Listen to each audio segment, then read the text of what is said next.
Oh, it says we're live there. Now let's see about over here. Mm,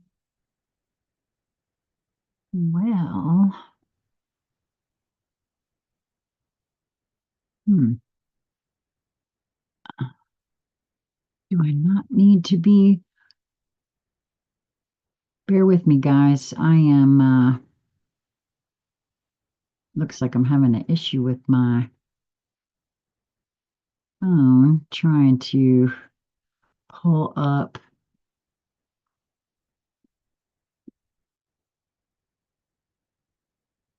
Hmm.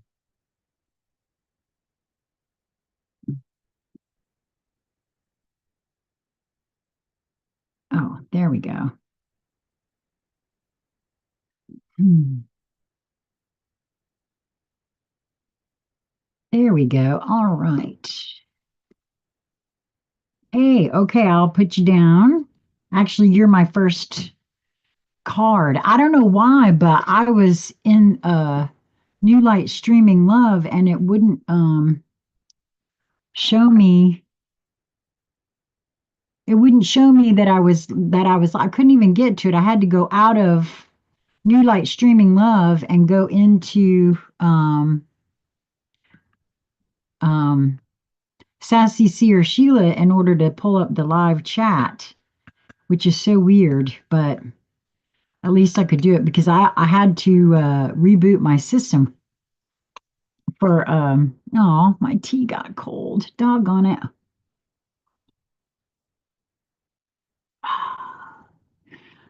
Y'all bear with me just a moment because I've been on the go all day and I said 8-ish and it's 8:21, so I apologize for the lateness.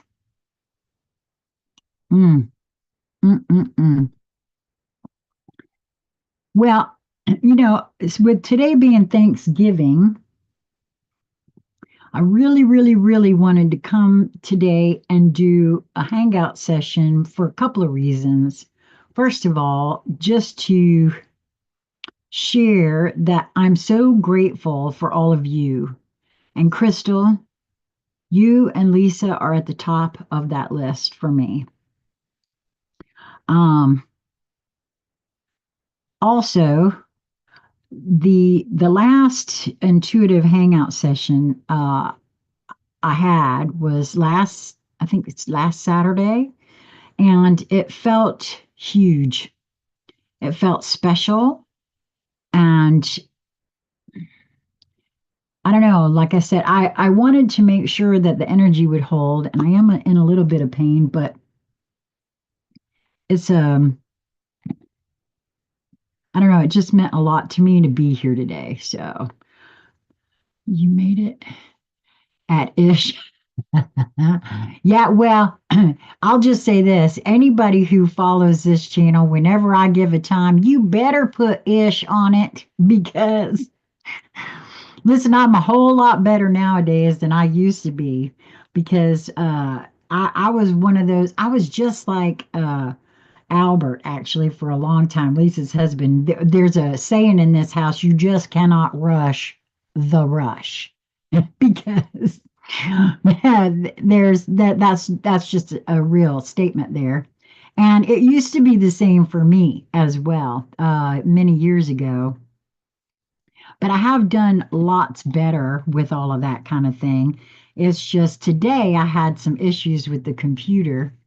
Um, and I just walked in the house from my son's place and I wasn't planning on being there after dark. I try not to drive after dark anymore, but honestly, I got to tell you, ever since I started using castor oil around my eyes, and okay, I would just say this: I am not a doctor. This is not medical advice. Don't do what I do. Only do what you feel drawn to do. But I did ask my eye doctor because he wanted to put me on some eye drops.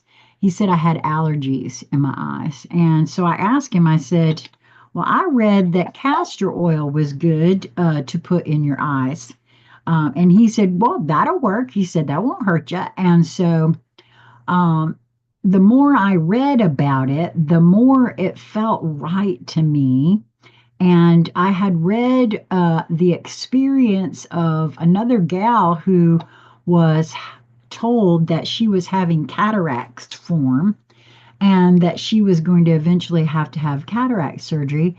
And she had started using the castor oil. And I don't know, about 2 years later, the doctor asked her what in the world she'd been doing because it looked to him like her cataracts weren't progressing and actually had gotten better. So I know that, you know, I didn't realize for the longest time that cataracts actually are what causes like night blindness in some people. It's like for me, it was giving a halo around the lights and making it really difficult to drive. But I noticed tonight on my way home, it wasn't nearly as bad as it has been.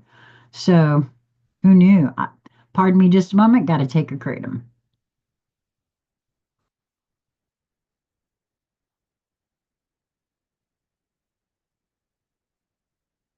I wanted to do that before I came on, but okay. So wait a minute. I wanted to put this little ditty I created here in. There we go. Oh no, there's too many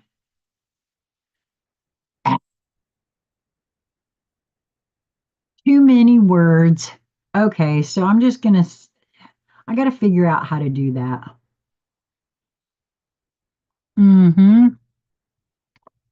Yes, it was the man dude 20. Yes, it is. Um, I started, well, in 2013. I was on 14 medication. Five of those were for pain, and I was so hopelessly addicted to the pain meds, and also having all kinds of troubles with um, my liver because when you're on those kind of medications, they want to keep a watch on your liver. I was having to have my liver tested every few months. And then I learned as I started getting my health back, when I took my health into my own hands and I started getting my brain fog cleared, I I learned that according to uh, some different reports, acetaminophen and um, ibuprofen also cause issues with the liver. And I just got to the point where I felt like, you know, there's got to be something else out there. And then I found kratom. My sister actually had found it before I did. I used to drink that, but wow, that was a big glass of it. Actually, it's like less than a tablespoon. And I just put it in. This is like less than 4 ounces of water. And actually, no, I just told y'all a lie. I had a viewer who was part of the Conscious Conversation Central channel. And he actually, when I was having some trouble with pain, he sent me a sample of kratom in the mail. Oh, that's terrible. I'm glad you found something natural that works for you. Oh, you and me both. You and me both. And it does. It does work. And I'm just that's one more thing that I'm grateful for. Mm. And he actually told me that he traveled to Indonesia and met with the owner of the company that he was dealing with. And they taught him that if he would put lemon in the water with it, it would bloom. It would cause the alkaloids in it to bloom, and it actually made it less bitter for me. So I always use either organic lemon juice or organic lime juice. Just a little bit, not a lot, doesn't have to be a lot, and it takes the bitterness away. Okay, so Crystal, Journey into It wanted a card. Oh, and my hand immediately and automatically went to the fairy deck. Now, my intention is to pull out the Rumi deck tomorrow before I go live tomorrow, but I didn't have a chance to do that today. Every time I go to use the Sufi deck, I call it Roofy, and I think it's because the Rumi deck wants to come out, wants to come back. I just love that deck. Oh, this one. Epona's Wild Daughter came out for you, Crystal. Wow.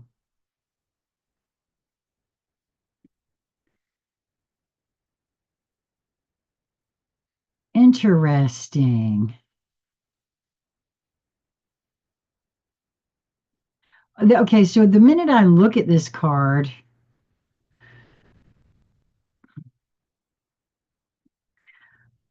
there's something about knowledge, shadow, and it's card number 54, which is a nine numerologically. So end of a cycle, perhaps. Let's see what the card actually has to say. See, for me, owls always speak to knowledge. And this owl is right next to that shadow or shadowed figure. And Epona's Wild Daughter comes under the fairy challenger. So let's hear what it has to say. The key words here are inner shadows, nightmare, depression, madness, growth. In the bleakest part of the night, Dorcha comes wearing her crown of fairy stars.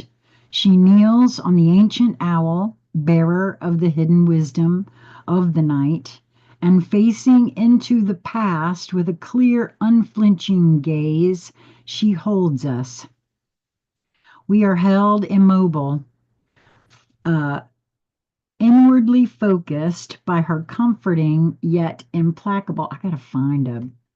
Hold on a second. I'm having trouble with my eyes again tonight. I gotta find something to. There we go.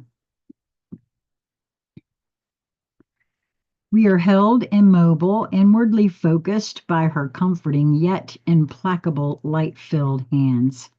She asks riddles that often seem impossible to answer at first, and yet she will not let us go until we find the solutions within ourselves. She, well, how apropos is this card for you, girl? Oh my goodness. Oh my goodness. Because that is you. She asks riddles that often seem to be impossible to answer at first, and yet she will not let us go until we find the solutions within ourselves. She is one of the great teachers of fairy, but her methods of teaching make Socrates' questions look like child's play. We must expect this of Dorcha because her lessons are about the shadow side of ourselves, the things we fear, our insecurities, self doubts, and denials. She is a practitioner of, quote, tough love therapy. Dorcha is the wild daughter of Epona, lady of the horse and the moon, and she takes us through the dark, hidden side of ourselves and into healing and fulfillment. From the temporary madness of rage, premenstrual tension, or great stress to the deeper and longer psychoses, She drives us on the journey through our internal hells. When we complete the journey, we are transfigured and transformed, transcending our old selves. We can never be frightened by that darkness again, whether our own or that of others. But until that journey is fully complete, we exist in a state of vulnerability, which is where most of us are most of the time. Notice, please, that it is she and not her more gentle sister, Laced, who wears the crown of stars, a mark of service, compassion, and great wisdom. Dorcha's element is moonlight, the fifth element, which tempers and tests the spirit.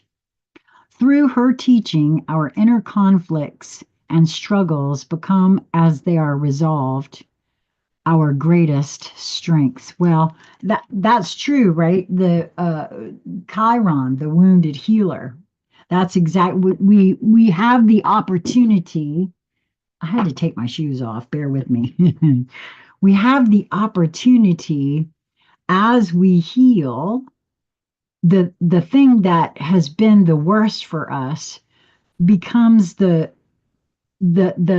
greatest point of service for another, because once we've healed that, whatever it is, even if we're only in process of it, we carry that around in our fields, and whether we know it or not or believe it or not, that emanates outward.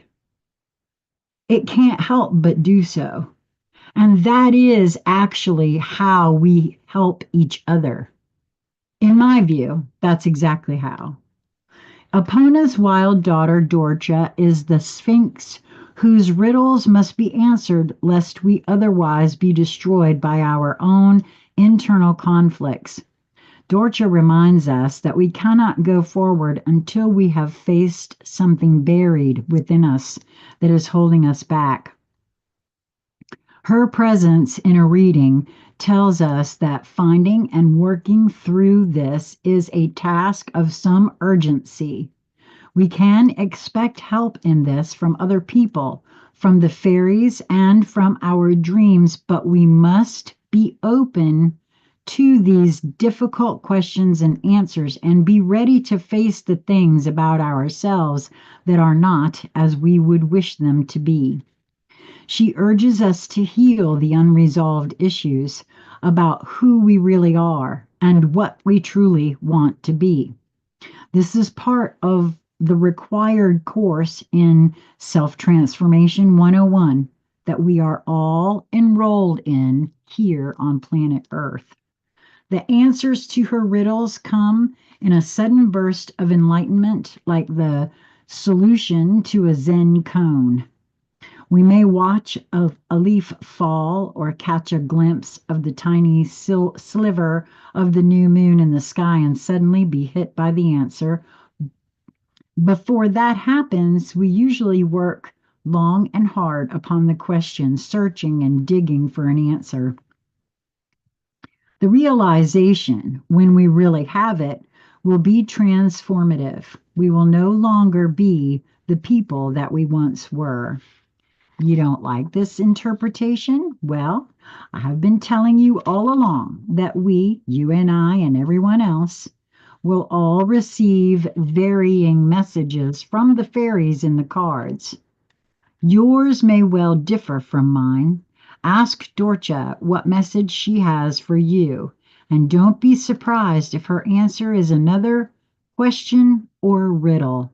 She and I both wish you well in solving it with all our hearts. Well, you're quite good at this already. That the questioning, right, of self for what's going on. Welcome, Richard. I'm glad you could join us. Psychosis can be a bitch, but at times, at some point, our destiny, through the dark, we go to sit for a while. Too true. Mark Lee, thank you for joining us, Mark. The greater Ajo Arizona Metroplex is here. Oh, awesome. So, Sonoran Spirit. Kind of cloudy, so we can't see the stars. Well, luckily, the clouds have kind of parted here in North Carolina, so I didn't have too hard a time getting home. Um, Crystal, I don't know. I'm going to be honest with you. This card actually sounds like it's describing you, what you have done for me, right? Questioning. Um, so I'm not quite clear on what this is, except that I am privy to the fact that you've been going through something a bit similar to what I feel like I was going through. Just wondering, okay, I don't feel drawn to doing this anymore, so what the hell now? What's next? But you can see that that has passed for me. I feel as though part of it has to do with, again, it's tough, but I feel it's timing. It's not lost on me that things are changing here for us in North Carolina pretty quickly.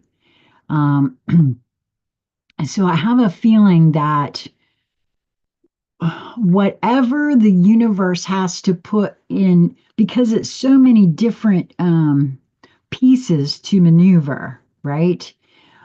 This over here has to happen so that that over there has to happen. And all the beings that are involved in that, because this is a free will universe, they all have to show up. I mean, we had that card yesterday. Show up. You're invited to show up, suit up, open up, right? That was yesterday's card for the collective. And so sometimes, I mean, I've seen this happen in my own life where the invitation is put out and the being shows up, but then something happens and they sort of weren't ready, right? So now I feel like in my life, I must have set up multiple redundancies because if one being decides that this is just too much, and they may not even realize this is not a conscious decision necessarily, right? It's just too much. And so for them, it's just off the table, right? And I feel like that's kind of what happens. But it doesn't change the fact that whatever it is kind of feels like it will happen. I hope that was helpful, Crystal. And as always, you know that if there's ever anything, I'm happy to sit and question you like you used to do for me. So you make sure and hit me up if there's and or I can do a whole reading for you or a BQH session, which because I already asked you to do one for me. Okay, so let's see. Nobody else asked for a card yet? No? Okay, so I didn't get a chance to put this in here. Crystal, if you could help me out by putting something in the chat and then pin it to the top that kind of explains what I'm doing here. I'm going to tell everyone, but there'll be new people that will come in.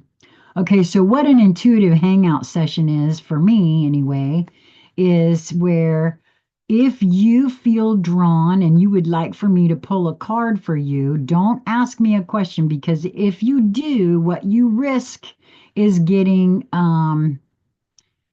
you just risk getting me giving you advice because I'm 63 years old, been on the planet a long time, and I'm all too happy to tell you what I think and how to do it. But that's not really what you want. Um, this other way is a way for me to be able to hone my skills, my internal ears. This is a way for me to focus my attention and pay attention to what I get. So what I do is I stop and I step into your field. I ask your greater being to communicate with my greater being, and then I simply give what comes through.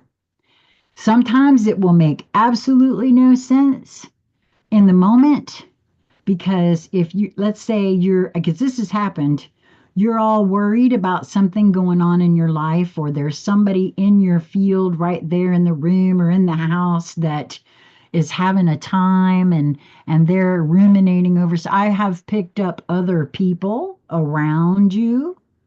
I have actually given stuff that's future. I have given stuff that's past. I just never know. So you want a card, Mark? Okay, great. You're first on the list then. It won't let you pin it. Well, it lets me for New Light Streaming Love. You're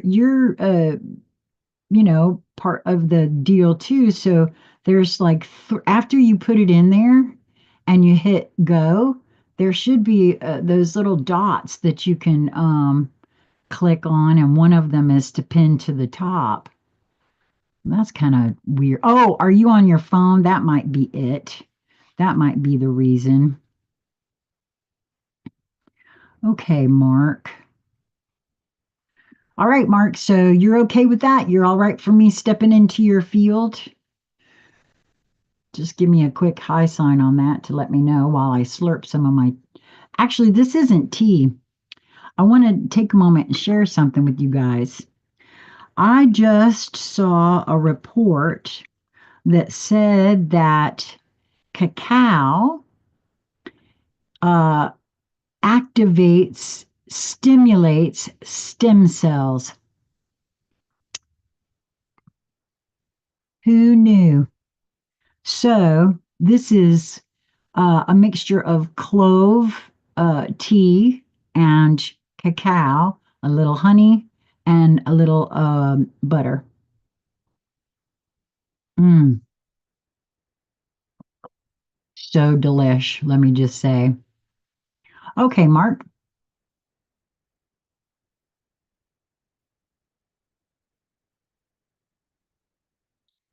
let's step into your field now.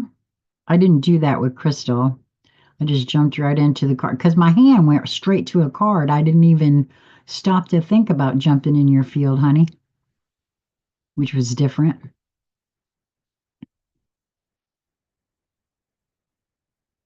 Okay, so what I have this time is it's very slight rocking, but I can't really tell which direction, so that's kind of interesting. Other than that, your field feels pretty calm.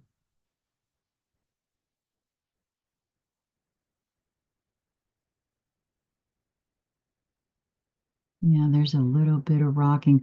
Okay, so because it's almost imperceptible, this rocking, it could be either something that you're about to begin or something is ending.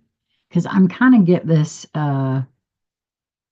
feeling of a completion of some sort, like the which could speak to why I couldn't get a specific direction. Yeah, see, I want to go like this, and then I want to go like this.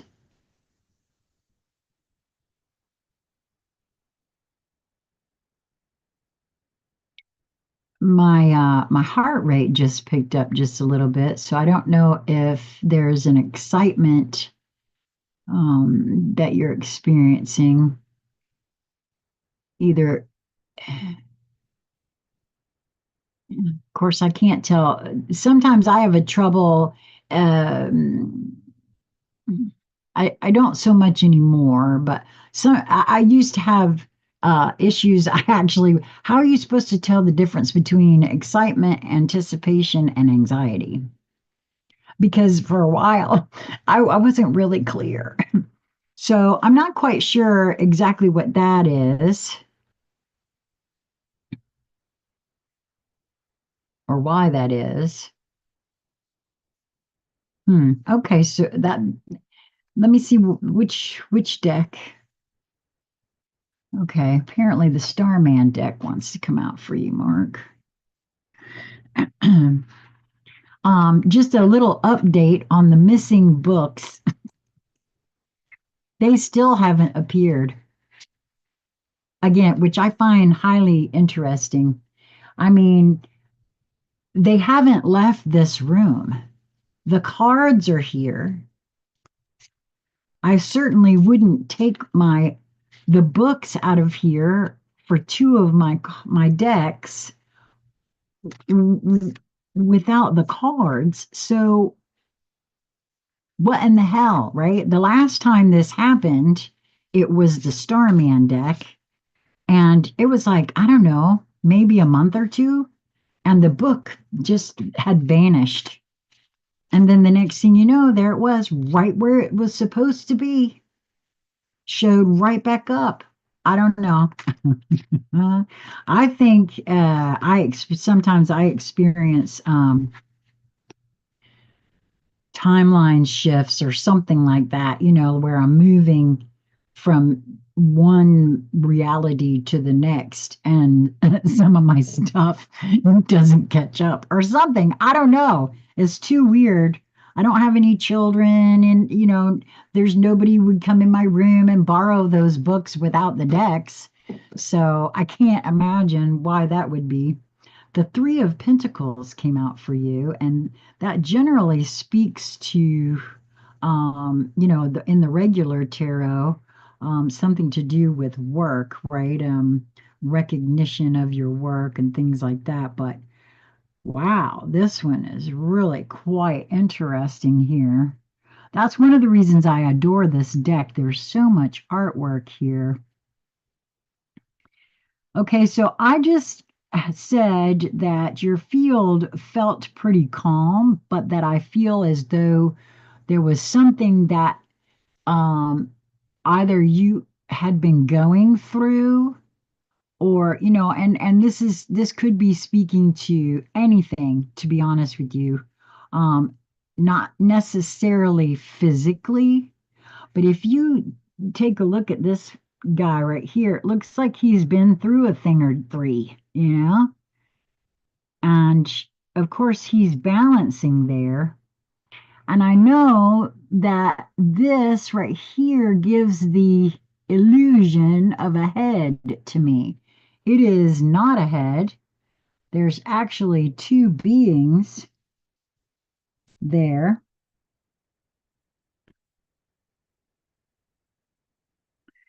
but it feels like uh well, it actually sort of looks even this way, like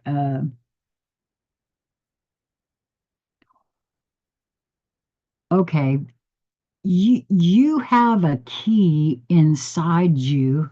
I don't know that you'll be able to see that, but there is a key right smack dab in the middle of that. You have the key for whatever it is that you either have been moving from. You have the key. I'm not quite sure exactly what that means or why. There, I almost feel like there's light language in this one too.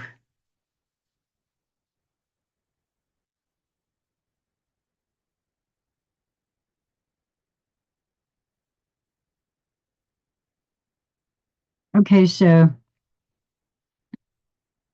there's a being standing outside the head, this guy above the head, and then there's two beings inside the head.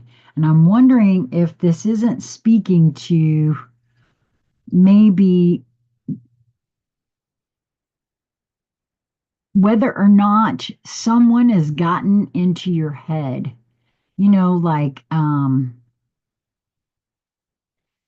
sometimes we might have somebody that'll tell us things and we think we're not really paying attention to them, but there might be something that is affecting you, right? Because there's this being standing over here. You can barely see him on the outside, but there's two. And oddly enough for me, and I know it's not real easy to see right here, but it looks like two halves of the brain, right?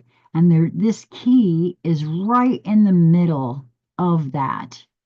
So I feel like this is saying that if you've got and if it's not already happened, I feel as though it might. So kind of be on the lookout for this. And of course, in this day and age, I've found for myself that I make a lot of assumptions. I have made, and then I go and make decisions or discernments based on assumptions that may or may not have been correct in the first place. And so I feel like this is something or someone that may be, even without your knowledge, influenced, either has or will influence your thinking about a particular thing. But you yourself have the answer.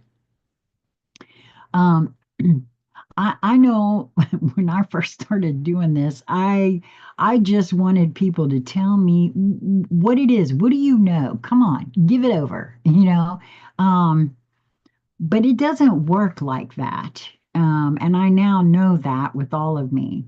There has to be and we all have the same ability to question ourselves, and with that focus and internal attention you will get the answer. Now this also, pentacles is the earth, but this is kind of a fiery looking card, so I feel as though it's an active principle here, and there's a lot of energy swirling around it too. I don't know if you can see this.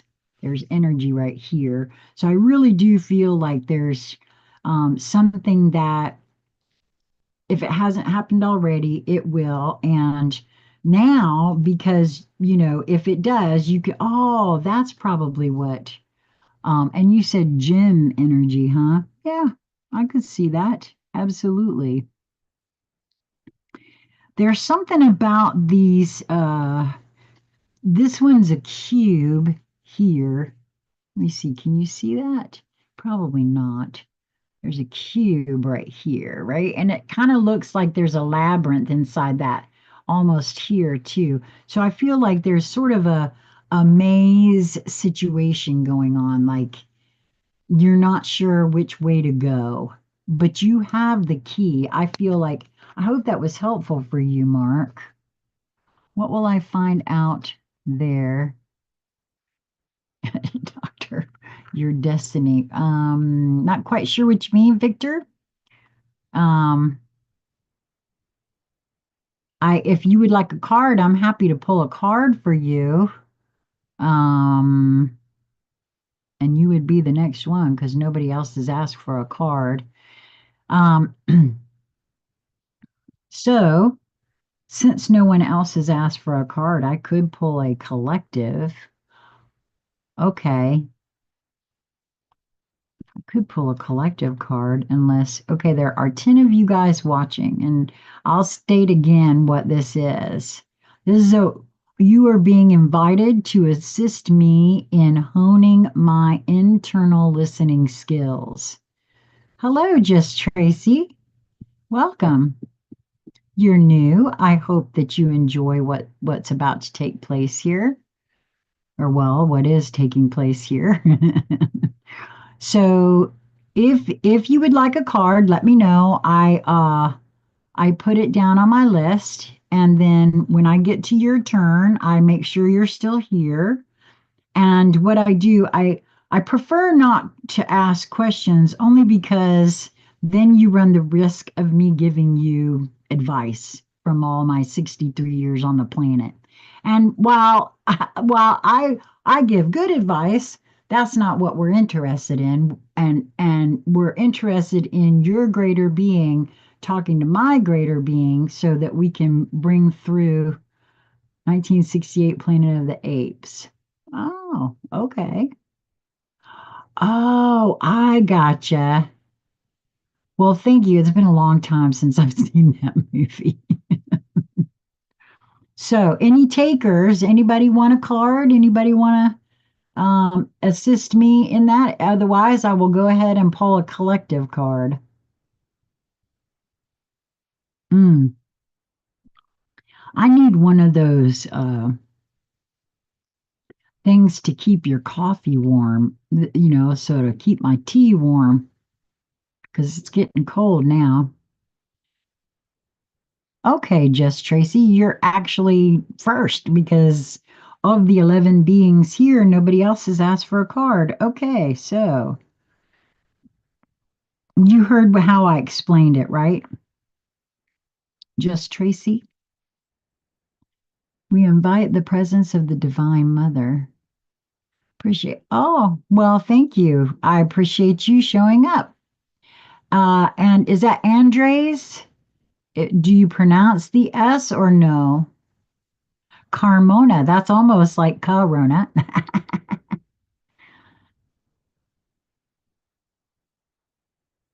Oh yeah, I didn't give today's date. It's 11/28. Okay, awesome. All right then.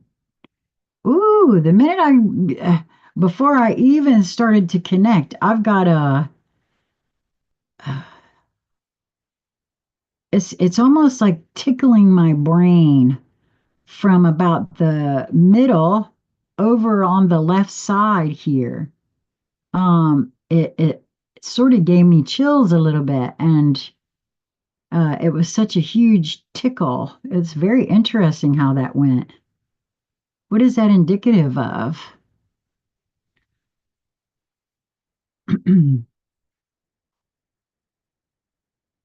Okay, that's interesting. For the first time ever, I'm doing a rock, but it's almost like a stilted, like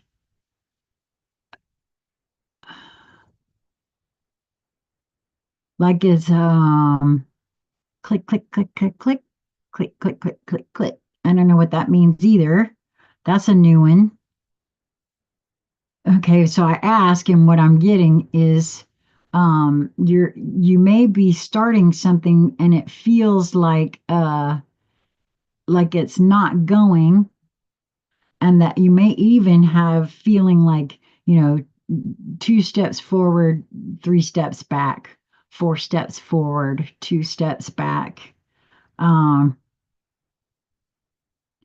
oh wow, I'm very, very cold all of a sudden. Oh my. Are you outside or something? Ooh, yeah, that's very interesting. I don't know if that had to do with what I was feeling or not. Are you in a colder climate, or I don't know. That's very interesting. I've never experienced that like that before. That's interesting. Oh, I might have to get a shawl to wrap around me. Oh my. Oh. Okay, who wants to come out and play with Tracy? The the Dreams of Gaia Tarot wanted to come out for you. I love this deck. It's a beautiful deck. And she was outside walking the dog. Now, Richard, how did you know that? Victor said, I work as a fire lookout a while. I liked the visitors, but could be a lonely job, boring even until a fire happens at night. Just watch the light 35 miles away. Oh my. Okay, I guess that would be pretty lonesome. But wow, what an opportunity to get internal, right, with yourself. Okay, so I'm not quite sure what. Definitely a fire card. I have to.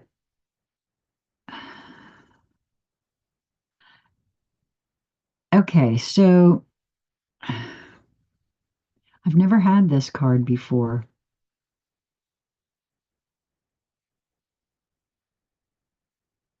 What are we saying with this card? Um, I feel like this is the two of fire. I could be wrong about that, which would be uh equate to the two of wands. But let me just make sure that that's correct because for some reason, no, it has to be. That has to be it. The two of fire. I'm kind of, I don't know why, but I'm feeling like you're, okay, so meeting yourself, right? Feels like you have been delving into yourself. Yes, it is the two of fire. Okay, the key words for this one, and the reason I love this deck. Now, the Two of Wands is different for me than this is in the Dreams of Gaia tarot. The key words here are power sharing, mentorship, partnerships, equality, teamwork, mutual interests. There's some key phrases. Oh, this one says align yourself with another, but I'm getting with you. Okay, now that could be because my whole focus is more of me into me. My whole focus is hearing the larger part of me, following all of my nudges, getting all the way in here and trusting me, right? So it could be that. So it could, that is why I'm focused in that way. But I kind of feel like, and I got this immediately when I saw it, is that this is you with you, right? A power sharing situation. Two heads are better than one. The two of fire represents partnerships and aligning yourself with another who shares your goals and visions in order to make an idea a reality. It symbolizes a power sharing situation where two people with mutual interests work together because together they have more chance of success and achieving their ambitions than they would if they worked alone.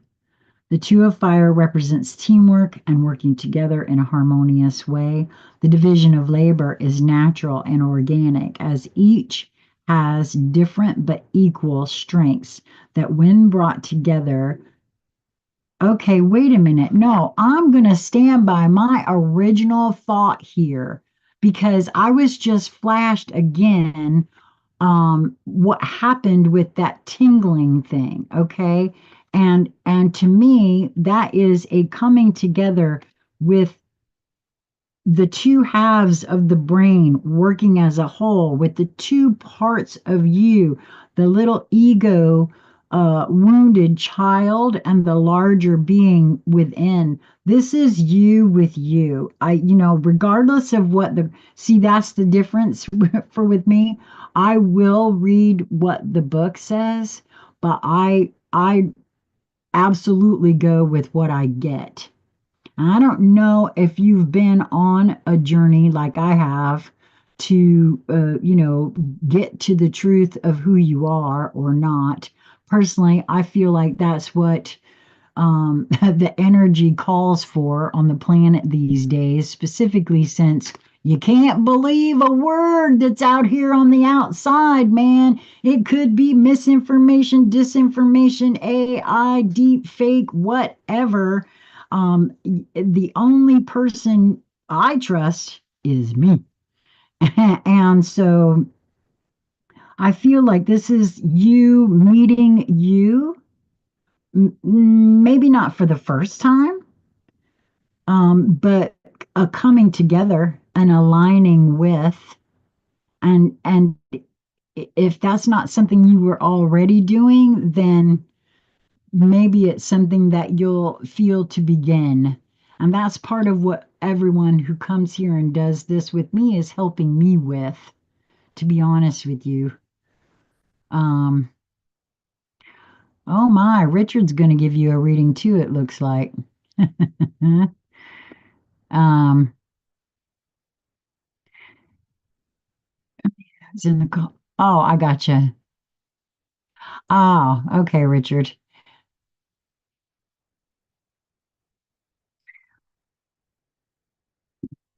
Making sure I'm on track like I'm supposed to. Well, I would say that this is very much that, to be honest with you. Um, and Andrea said, indeed, do you know the full extent of inner union? Well, I no, I do not, although I feel like that's the only way forward is for the uh each and every being has a divine feminine and a divine masculine. We all have those energies, and you know, uh that is the sacred union within. And for me it's also the larger portion of me and the ego personality portion of me not necessarily merging, because I want the soul to be in the driver's seat. I want spirit to, and quite frankly I feel like that's happening for everyone in some degrees. Victor said I have had nighttime fires twice. Ooh, two separate lookouts. I was off duty, live in lookouts. One of them stands out to me. Lightning came over in the day. Oh my. Richard's always channeling. Oh, you're so sweet. Andreas. Oh, certainly you can. Um, I hope I'm not mispronouncing your name. Is it Andre or Andres? Just tell me yes pronounce or no pronounce the yes. I'd really rather. So I don't know if that made any sense to you, just Tracy. Um, but I tell you that's what I'm getting from this. That these are, especially because if you look here too, you can see that their hair is entwining here, right, in a braid right down the middle. And I feel as though that's what this is about. And that's a very active thing, right? Especially with this tingling thing I had over here. I feel as though there are some people think that there won't be two halves anymore of the brand, that they will become one through this corpus callosum here, that it will somehow intertwine. I don't know the truth of that. I know I've had an inner vision of myself with like blue lightning going on in my head. So, okay, thank you, Andres. I appreciate that. Yes, I'm your name is the most personal thing you can give a stranger, and I would really like to make sure that I pronounce it properly. Victor said I was on the lookout catwalk. There was a red light, totally dark out, black. Those things are so high up, man. If they had elevators, I'd be all about it. But all them steps, whew. Plus, I don't know. I'd be afraid I'd throw myself off. I had that experience once on a mountain. Was looking at an overlook, and I had this weird feeling that I wanted to jump. It was so weird. I don't know what that was about, but had me wondering if I should ever be going anywhere close to the edge of something like that. Like, what's that about? Okay. Oh, Tracy said just did. Yes, it did. Thank you so much, Tracy, for allowing me to read for you. Okay, who is next? Andres, you're next. 12 folks in the room and nobody's asking for the card. By the way, Richard, I'll be taking the dog out for last. Well, just Tracy, is there any sense, because I'm not freezing now like I was, and I'm just curious as to if, well, let me just put this, okay, because I just got flashed something. Everybody has different experiences, but for me personally, when I'm burning off old programming and conditioning, and there's new energy coming in, I will go through these periods where I'm like, I sweat like there's no tomorrow, and then 5 minutes later, I'm freezing. And whenever that goes on, and now I know some people will say, well, that's menopause, that's the right age for you. No, I went through menopause at 32, so I'm 63, so I do not think that I'm still having issues with menopause, because I haven't had all that time. So but my internal guidance tells me that that's, what that is. So I wonder, since it was just freezing, if that's an indication that you've got a whole bunch of new energy coming in, that it may take you a bit to integrate it. um, I know for myself, over the last, well, almost 2 full years, I kind of felt like I was here, but not here. And I really wasn't spending a lot of time on any of the channels, because when I say any of the channels, I had Corona Rising, and then I started Sassy Seer Sheila, which is live now too, but I spend most of my time here at New Light Streaming Love. So again, I hope that was helpful for you. Okay, Andres. I'm getting now, Andres, you heard about um how I read, right? Did you hear about that? So I have your permission to step into your field. I don't like to do it unless I have permission. And I also want to make sure the being is still here. So I'll take this opportunity to drink some more of this rapidly cooling. It's almost cold now. Man, you look like you're not a day over 30.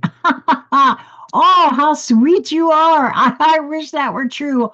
However, I must say, I also feel very strongly that the the more aligned I become with me, it feels like I'm age regressing, because I have pictures. Now, I was quite ill for, you know, about 12 years, hovering between housebound and bedridden, and I looked way older than I am now. And I feel very specifically that's because I wasn't well, and the majority of the divinity resided about up here.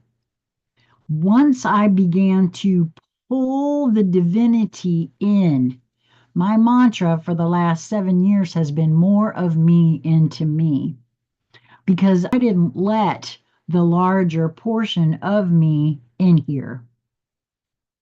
And so I got a feeling it has to do with that. Um, because I don't, I just, it's the way it feels to me. Okay, awesome, Andres. Thank you for that.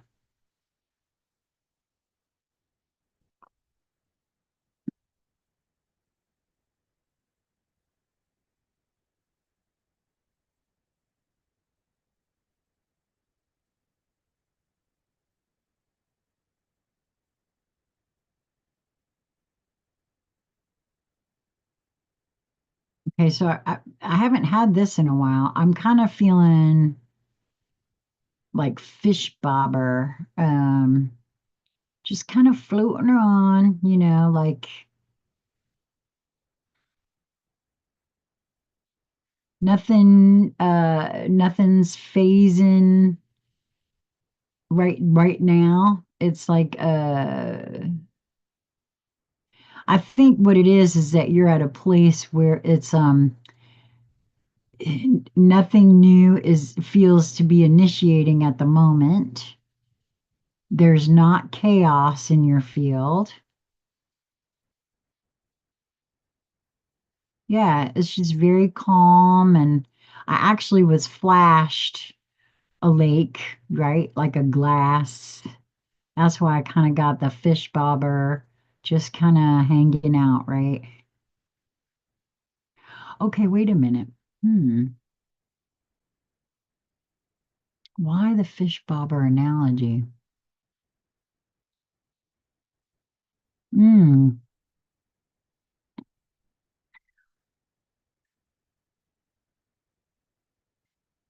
Okay, so I'm wondering, and because it's a fish bobber that came, if there's like maybe you've cast your pole out um to see what's out there that might bite, right? I'm not quite sure why that is coming through. Are you at all a fisher person? Um, Richard said, yes, I will share a big secret. After the new Earth is coming, we will form our 3D body as we want. We'll even restart the childhood process if we want. There will be so many options. Sure of that. Um, Victor said, I worked in forestry years, college degree as a forester, worked factory jobs, went to lookout work. Oh, awesome. Yeah, that's what it was coming through with, and maybe that's not something you've already done, but tossing it out to see what comes back. And when I ask about that, here's the thing though, which is very interesting. When I wanted to move down the fish bobber, the fish line, and I didn't see any bait. So I don't know what that means exactly. I'm being given all kinds of new signs with you guys, and I'm not quite sure if I understand all of what my guidance is um, showing me. And that, believe me, that has happened before. My interpretation has often been off. Um, I tell the story, and some of you have already heard it about how in 2017 I got guidance saying that um, my last name was going to go viral. Well, because I had just started my first YouTube channel, Conscious Conversation Central, um, and I was going through a divorce, I asked my husband and my grown son if they wanted me to change my last name since we were divorcing. And of course, they both laughed at me and said no, because they knew I wasn't going to go. Well, my last name is Corona. What happened in 2020? Anybody? Yeah. Okay. So here's that's for me. And I know that I had to go through that specifically so that I would understand that my guidance gives me information, but I interpret it. And it comes through the experiential filters. And so there's always the possibility that that interpretation might be off. I could, hide that or blow it off and pretend that's not a real thing. But then where's the integrity, authenticity in that? Vanessa, I got your email. I hope you got mine back. Sometimes because it's Conscious Conversation Central, it will go into a spam filter. Okay, you're next after Andres.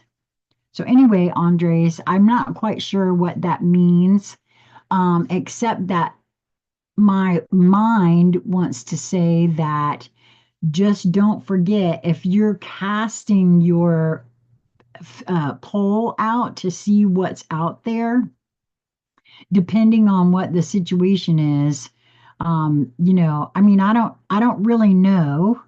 There's a part of me that wants to say you got to put some bait on the hook, but I don't know. There's when I try to say that, it kind of feels wrong. So I don't know. Again, I'm not real sure exactly what that means, but I don't feel any like I said, it was very glass-like and very even keel in your field.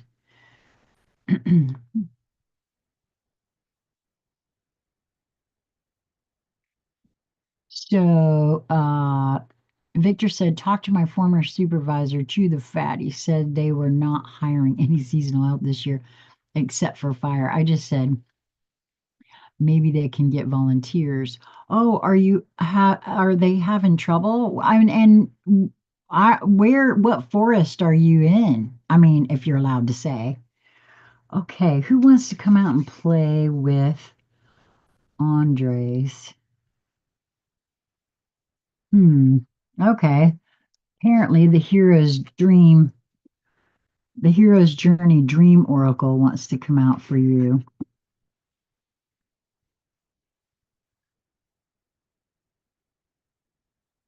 I didn't forget anybody, right?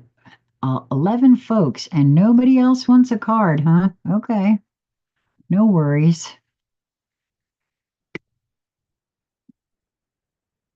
Y'all are kind of interesting, though, just kind of hanging out, yeah?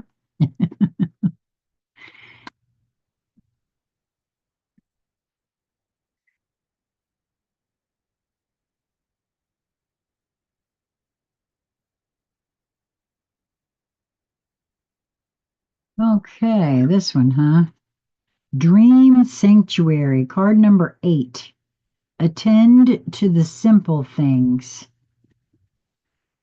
Southwest Oregon, huh? No money, all I will say.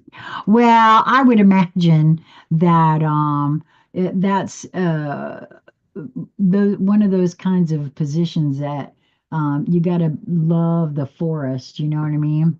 You got to want to be um, a protector of the forest. So the number 8 for me is the upward facing infinity symbol. And while some will say that it's all about manifestation, I get it more as materialization, right? And in the scheme of the idea that we all, each create our own reality, which I feel is a very real thing, um, with focus, attention, and intention, materialization is possible. But you see, due to all of the programming and conditioning that every being on this planet has had, bar none, due also to the trauma and every being on this planet has unresolved trauma due to said programming and conditioning. Um, and the way that life and living is set up on this planet, where the only species on the planet that has to pay to live, of course, that focus and attention is divided in 105 ways. There's no real focus and attention because we've been taught, first of all, that you don't create your own reality. Who do you think you are? Kind of deal, right? Attend to the simple things, which to me, the whole idea of the fish bobber and the really smooth glass that I was shown, you're in the midst of, if you're not doing it now, that is your goal at the very least. So at dusk, we encountered an elderly lady and her beagle hiking toward us, teetering along on a walking stick. She wore a motoring cap and clutched a bunch of wildflowers. I said hello and asked her where she was going. She replied in Welsh. Okay, there's no way I can say any of that because it looks like mostly consonants. And I don't speak Welsh, so I won't even try. It says, we looked to Erica for a translation. She said, I'm already there. And that's a quote by Bruce Northam. So, the message: your sleep zone is your dream sanctuary, and yet you take it with you wherever you may roam. In fact, you are a dream sanctuary. You are a dreamer, and your presence provides a sanctuary for you and everyone who approaches you on the path of life. Your dream zone is the orbit in which you spin, dance, live, and love. Attend to the simple things to ensure harmonious flow in all your relationships, and you will sleep and awaken each day with a smile on your lips. Take inventory of anyone you need to forgive or to whom you owe an amends. Identify the attachments and behaviors you'd be better off dropping and release them. Resolve clutter in your bedroom, around your nightstand, at home, and at work. Make room for success, happiness, prosperity, and brilliant ideas to swoop in and embrace you unencumbered. Okay, I can see how that really kind of goes along with that whole idea of casting a fishing pole out to see what's available. That's kind of interesting to me. The dream symbol is bedroom. Your bedroom is the place in a house where the veil between worlds is the thinnest. It represents your ability to connect to both the physical and the metaphysical. For example, to dreams and waking reality. Dreams of your bed or bedroom often symbolize your most vulnerable, authentic, transparent, sensual self. This dream may be a message to indulge in a much needed break from the intensity of your hero's journey, so you can reemerge refreshed, invigorated, energized, awake, and ready to be the hero you came here to be. There is a mantra with this one: I am safe and free to be energetically and physically naked in my bedroom and beyond. A lot of folks think they need to evoke protections for themselves. And I would never tell somebody, no, you don't need that, because if you think you need that, well, you absolutely do. For me, however, I know that no matter what shows up for me, I've actually had a scary entity enter my room and dance around my bed one night, trying its damnedest to make me afraid. And I'm not going to lie, I was a little frightened, but I did not go into full blown fear because of the way I feel about that. Because this is a time for me of integration, and I've been asking for more of me into me. Well, how wrong would it be for me to turn away a dark part of me that shows up to be loved and integrated? Hmm. So, and I actually said to the entity, I know that you're just another part of me, here to be accepted and loved into wholeness. And of course, it stomped around and said, I'm not you. You don't know what you're talking about. However, about a couple of hours later, I felt this integration into me. Never heard or saw from this again. So, again, everybody's mileage will absolutely vary. And I would never tell somebody, oh, you don't need to protect yourself. Because honestly, if you believe you need to, then you best be about it. Because you create your own reality. That's one of the things that is the biggest reason why my advice to everybody is follow your own gut. Ask yourself questions. Get the answer from within, because baby, In this day and age, that's the only thing you can trust because at least for me, I have seen my experience has been folks with letters after their names that think they know a thing about me actually don't. After having quite a few medical misdiagnoses and laying half dead for 10 years because of it, yeah, no, that'll never happen again. I can tell you that. I hope that was helpful for you, Andres. Let's see. Well, I guess Vanessa, you're up. Let's see. Mark said it's sort of a spaced out energy tonight. At least it is here in Asia. Aho. Oh, okay. Is that how that's pronounced? Aho. But the stars are starting to come out, and it's 61 degrees at 7:20 p.m. Oh, cool. Supposed to be 25 degrees tonight here. Oh my. It's kind of chilly here too, I'm not gonna lie. Starting to be cold enough to be dangerous to people outside. Yeah, I guess so, huh?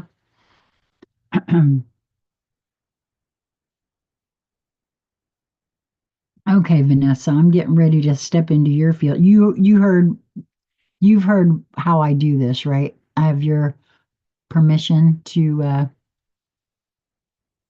step into your field.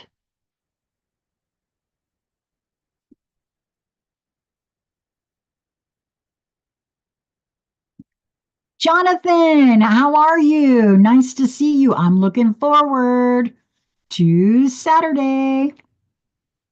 Jonathan Skinner will be coming on and having a conscious conversation with me. We're going to record that on Saturday. So you guys look out for that. Saturday evening or Sunday, I will be releasing that conversation, and I am so excited about it. uh, Jonathan found on the channel here, I have recorded the Jeshua channelings. And let me just say, as somebody who was brought up in the Baptist church and had left religion because, well, quite frankly, a lot of it didn't make any sense, and I wasn't getting any answers from the people with letters after their names yet and again. Um, I went on this big long journey as a young person and went to all different kinds of, you know, I went to the Methodists, I went to the Catholics, I didn't do Sikh, but I went to a Hindu type of situation. I can't even remember what the name of that was. Not the Hare Krishnas, but because I don't think that's even Hindu, but and oh, I studied with the Jehovah Witnesses. I studied with the Mormons.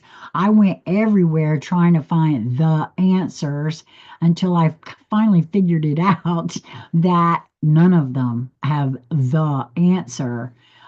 However, there was a lot of things about Christ's words that always felt true to me.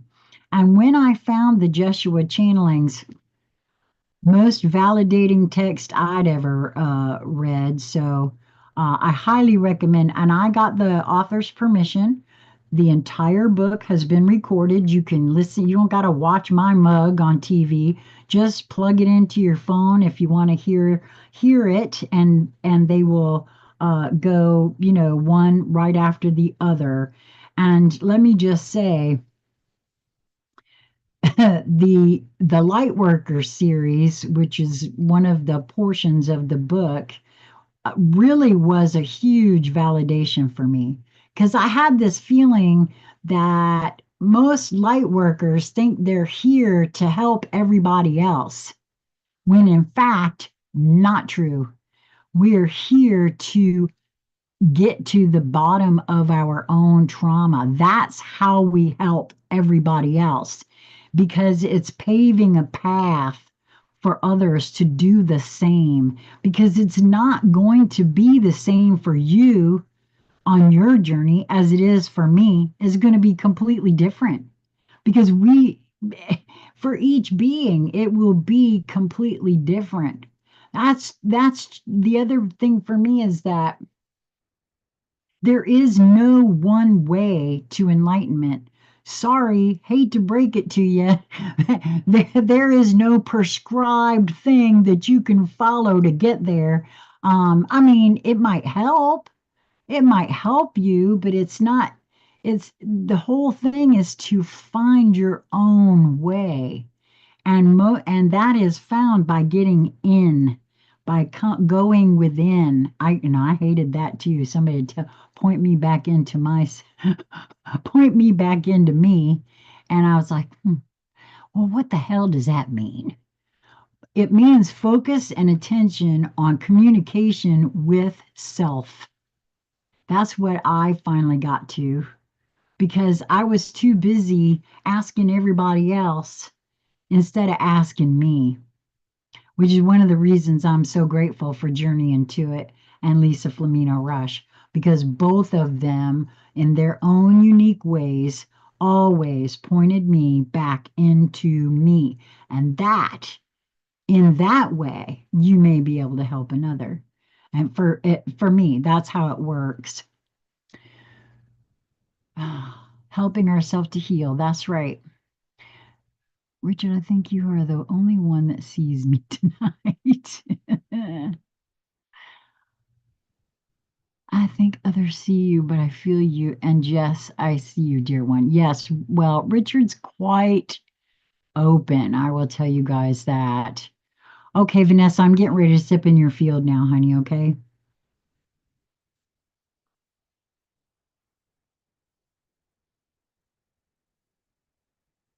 Okay, I had to ask if this was mine or yours. Because the minute I stepped into your field, I'm getting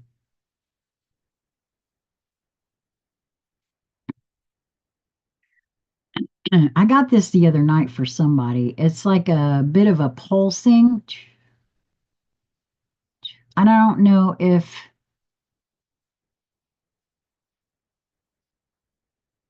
okay, for me, one of the things that I feel is happening as the codes and keys and uh, higher frequencies enter the planet from the sun, there's all kinds of stuff going on within our physical vessels and our fields as this happens. The communication between the sun and the earth and our fields and our bodies absolutely are changing us. I have a whole bunch of puzzle pieces I could point to out there that says that that's a true statement. But I've been told by my own internal guidance that there is a widening happening of what I call the information superhighway of the body, which is the central nervous system. And this that I, yeah, see, I'm talking about it and it's even gotten more pronounced. This feeling that I have um, is exactly like, and that's what I'm being shown. There's a widening of your communication superhighway, and for me, that's just you with you. And see,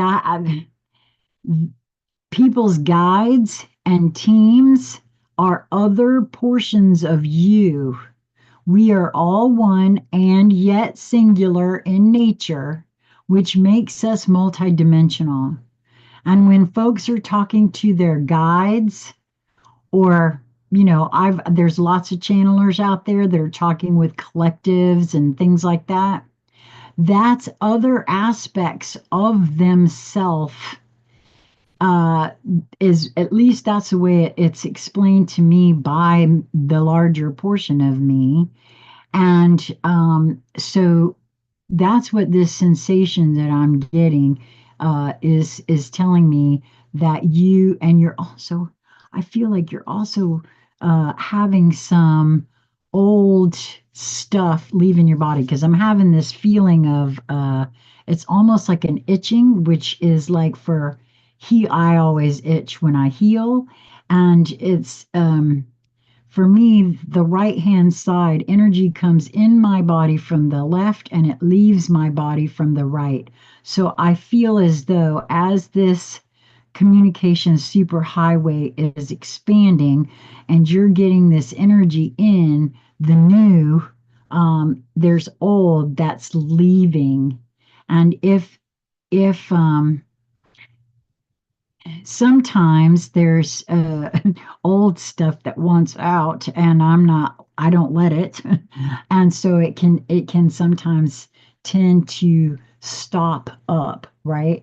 And I have like I'll get particularly the right side for sure, like tense, right? And whenever that happens, I start questioning myself. Okay, well, what am I holding on to? Or do I have an expectation of something or whatever, So I'm not quite sure. Wow. Um, is this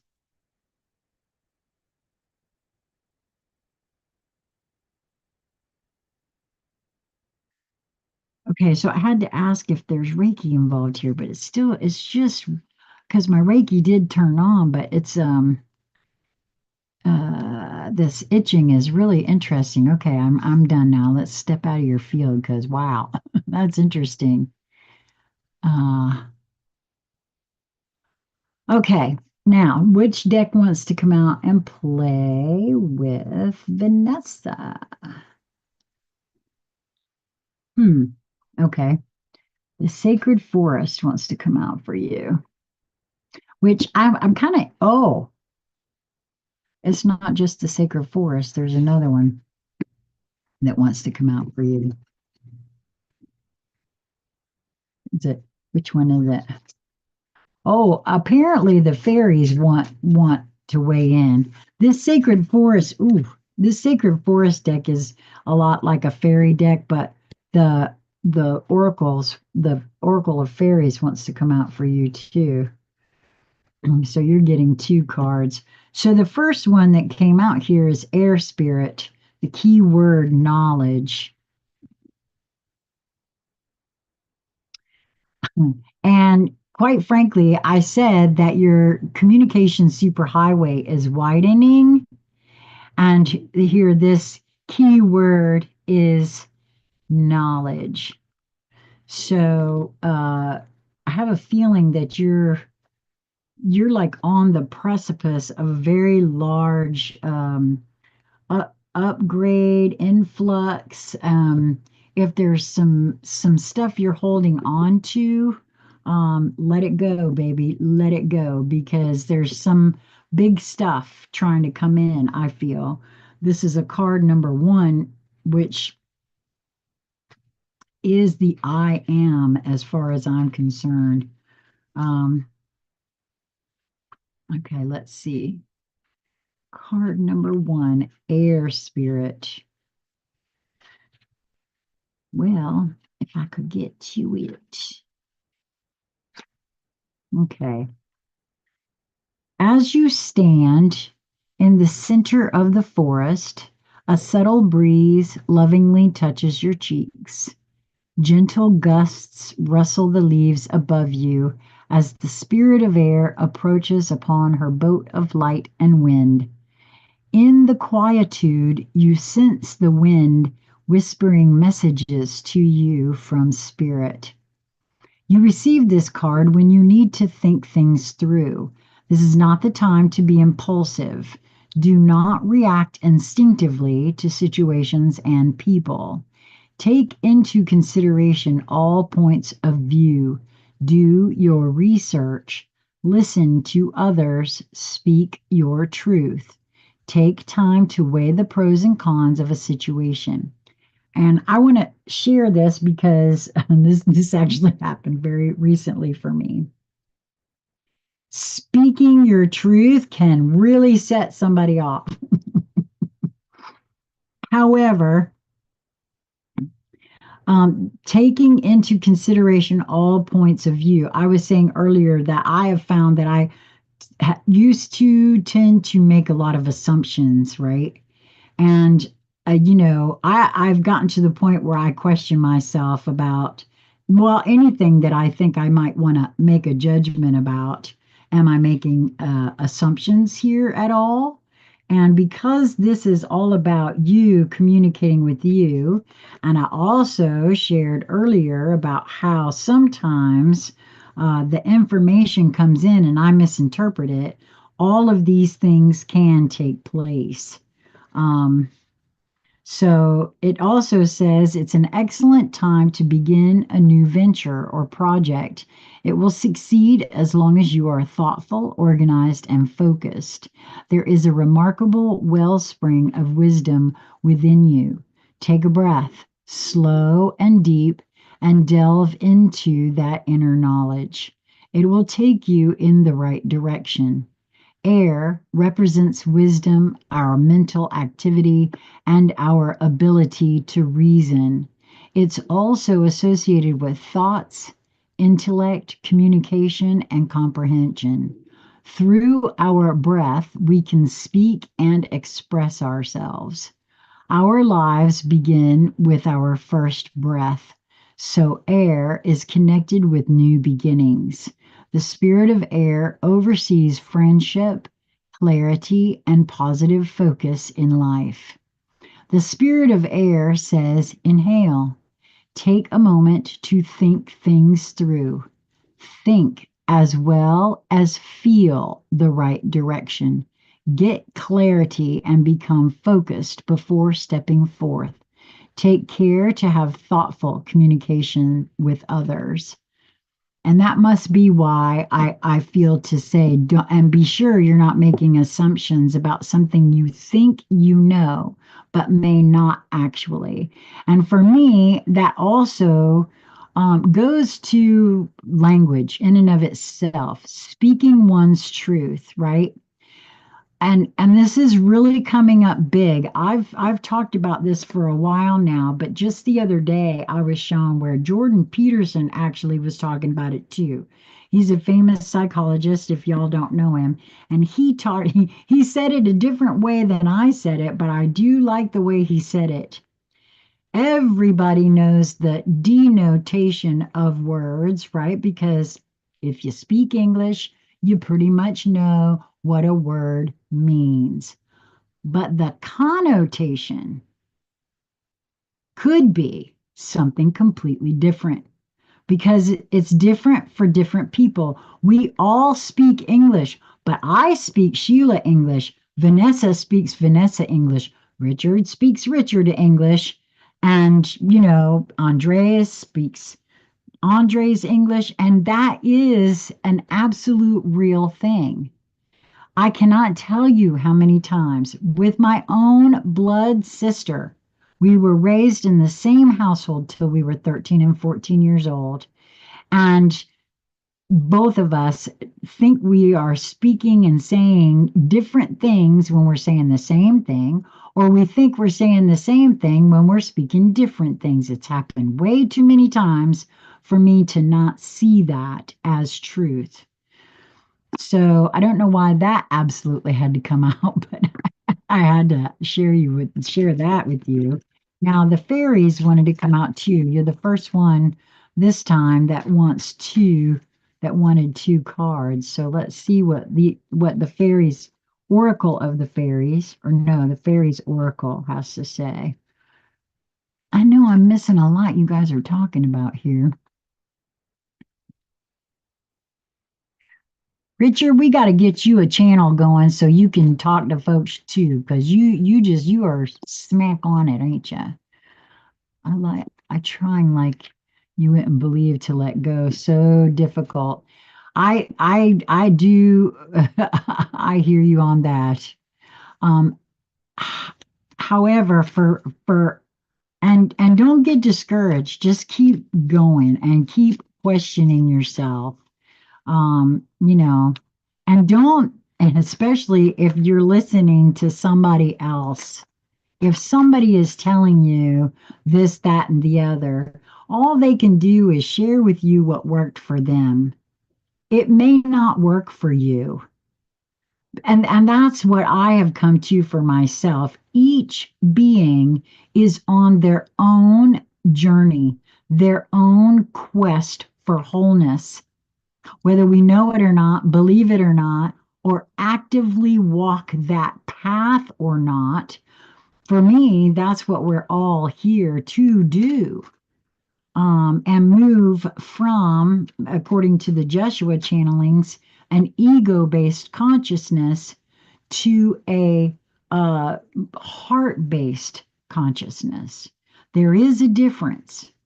And it's nothing wrong with the singer of intuition.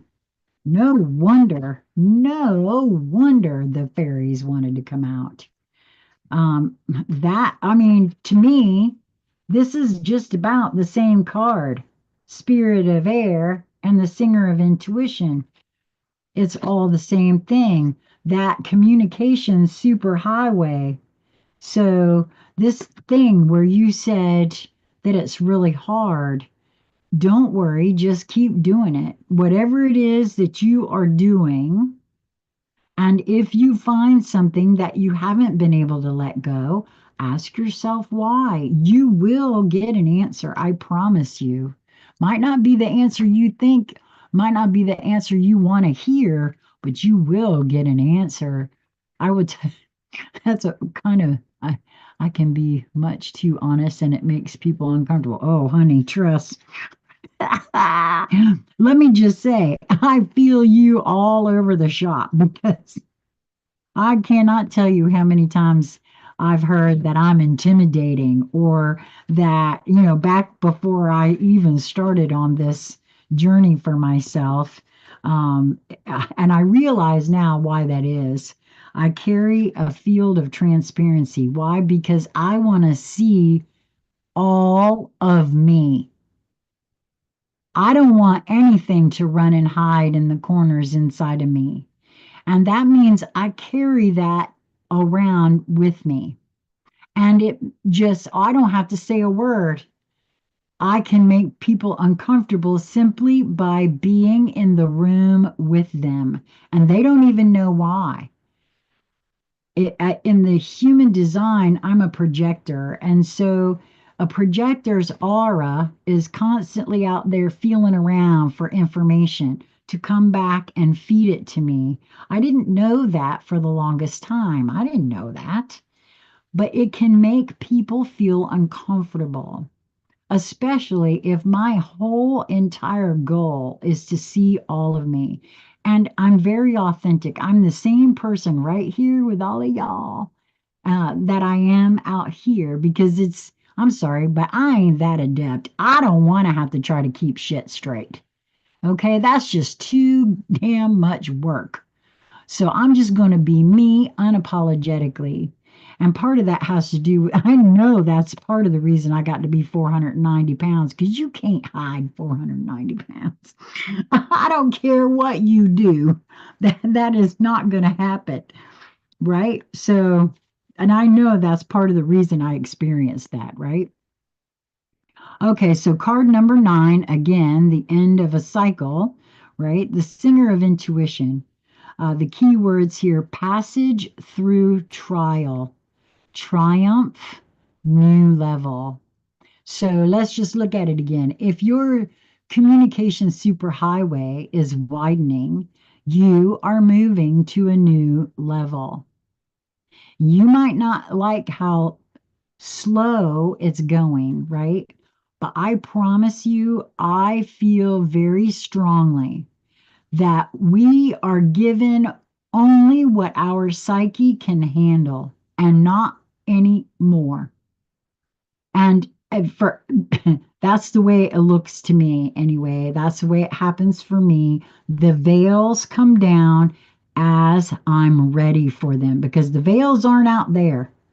A lot of light workers say, oh, they're out there. The veils are getting thin. And maybe that's true in some cases when the energy is a little more uh, easy to see, right? But the veils are internal. They're veils that we set up before we incarnated. Because I've asked the question, why is it that I can see this over here so very clearly, but all these people over here can't see it at all, can't even imagine it? It has to do with the veils, the internal veils. And there's nothing wrong with it. Each being moves as they are ready. And so don't be angry with yourself. Don't be frustrated because that's kind of silly. I mean, really, honestly, I'm saying that only because that's kind of the way it's worked for me. So the singer of intuition brings a major transition between old and new. As we prepare to pass through any gate, we are greeted by this singer who tests us to see if we are ready to enter into the new realm or whether for our own safety and well-being we must stay where we are. There is no initiation. Oh, wait a minute. This isn't intuition. This is initiation. The singer of initiation. Oh, how interesting.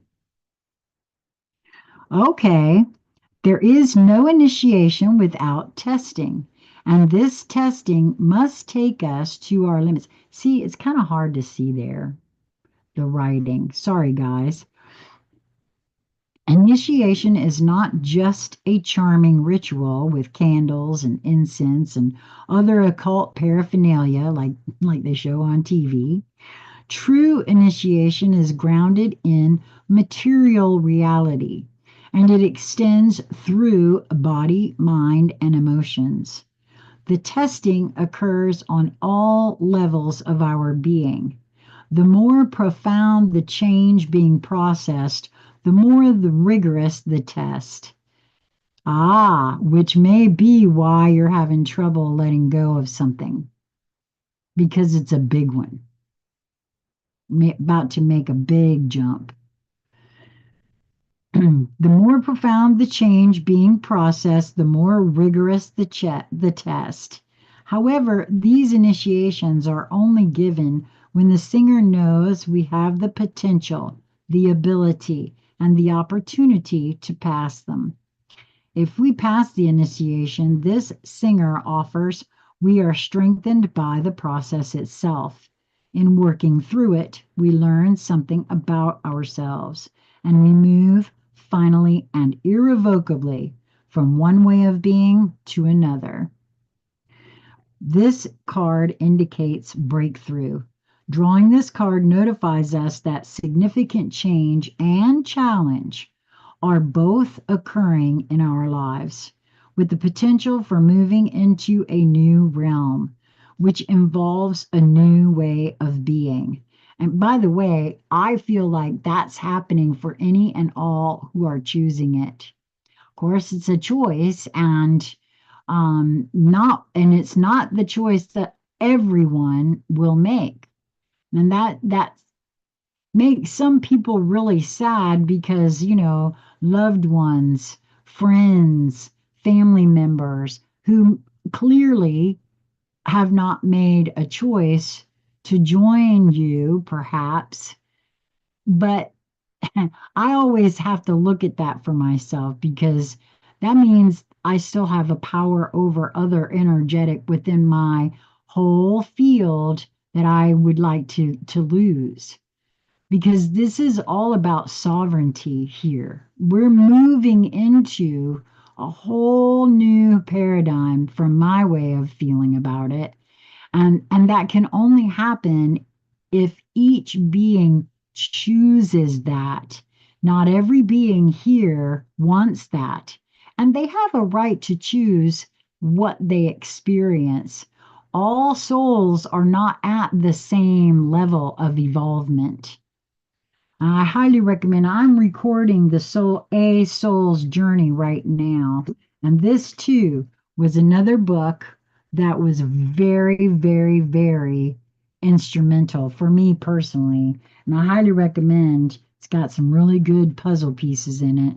Um, it was sent to me by another viewer and is freely available on the internet. All you got to do is Google it, but it will be in the show more section. Hoping to have that done by the middle of the week.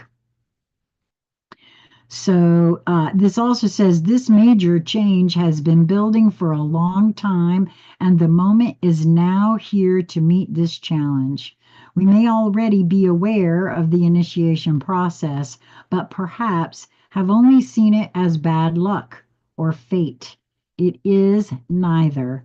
It is an opportunity to see if we have deep down truly learned the lessons we have been working on and are willing to apply them in our lives.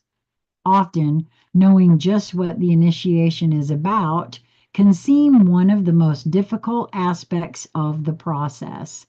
However, once passed, it eventually will all become clear in hindsight. For now, we only need to know, as this singer said to one Oracle group member, it can be done. Look with your heart. The presence of the singer of initiation in a reading often presages a period of success, of seeing, accepting, and using our own powers at a higher and more ethical level. And I feel for some reason, like I said before, I had a feeling that, but I couldn't remember that there was something that we chatted about once before in a live, and I have a feeling we're supposed to chat in Zoom. I don't know why. I just feel that. So if you're up for that, I sent you the email back with the instructions there. If you wanted to do that, just let me know. We move into greater fulfillment of our potentials. It also means taking on a new level of responsibility for ourselves and in the world. The gate is open to us, but we must take the action of stepping through it. Wow, Vanessa, I hope that was helpful for you. Um, like I said, I got a feeling that there's something more that I might be able to glean out of your field if we actually got to be in Zoom together. For me, Zoom is the next best thing to being in person. So I'm going to back up here and see where you guys are.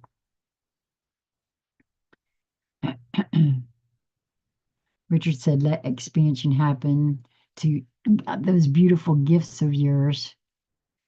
I'm, I'm trying, like you wouldn't believe, to let go so difficult. Um, I can be much too, okay, I already read that too. Victor, part of my former job marking commercial timber sales, sometimes the trees did speak to me, wind blowing through the green limbs, working alone one day, marking an area. Well, I'm not surprised at that because that was my very first communication that I started having was with trees, believe it or not. Vanessa said I have the exact same issue with my own sister. Well, like I said, we all think because we all have the same definitions of words that we understand those words as they're coming out of our mouths. But that's an impossibility. Ask any cop about accidents. You have five people that witness an accident, you got five different versions of what happened. And that is because of exactly the same thing. The inner landscape, if you will, is, I mean, since I really started understanding that for myself, that every single thing we have ever experienced in our lives is an accumulation of who we are. And unless somebody was living in your body with you the whole time, there's no way on this planet that they are going to understand everything perfectly. Just might as well forget it because that's part of the issue on the planet. People think they know what this guy over here means when in fact, no, you don't. And boy, I'm telling you, over the last, I don't know, 6, 7 years, that has really been shown to me on the world stage for reals. People think that so and so said this and it means this. Really? Are you sure? Because I got the feeling, nuh-uh, no, it don't. We all think we know, but we don't. Richard said, I'm just complimenting and supporting your work, Sheila. I know, sweetheart. I just giving you a hard time. Mostly because you're good at it. That's all. Victor said, came across a 30-inch Douglas fir or 30 foot. Is that 30 inch? 30 foot. It had a spiral bark seam. Lightning strike. That's cool. You are so welcome, Vanessa. I would have to say goodbye to a lot of people and places I love, everything that I've always known. Oh my. Well, I don't know. Maybe not. Just continue to do your work and your field will inform people whether they like it or not. You just hold fast to your boundaries. Lightning strike that tree, according to the plan, had defect. It spoke to me. The wind through its limbs. I marked it to cut and put it on the truck. Put on the truck. Sometimes not happy about what I have. I understand that too. Oh, thank you. Vanessa said I completely understand. I had to be aggressive cutting trees to meet Sylvie Cultural RX and get the timber sale to sell. I've been tested over and over and still am. I'm just also trying to make sure that I haven't missed anybody that asked for a card, have I? If you asked for a card and I didn't see it, please put it in there again.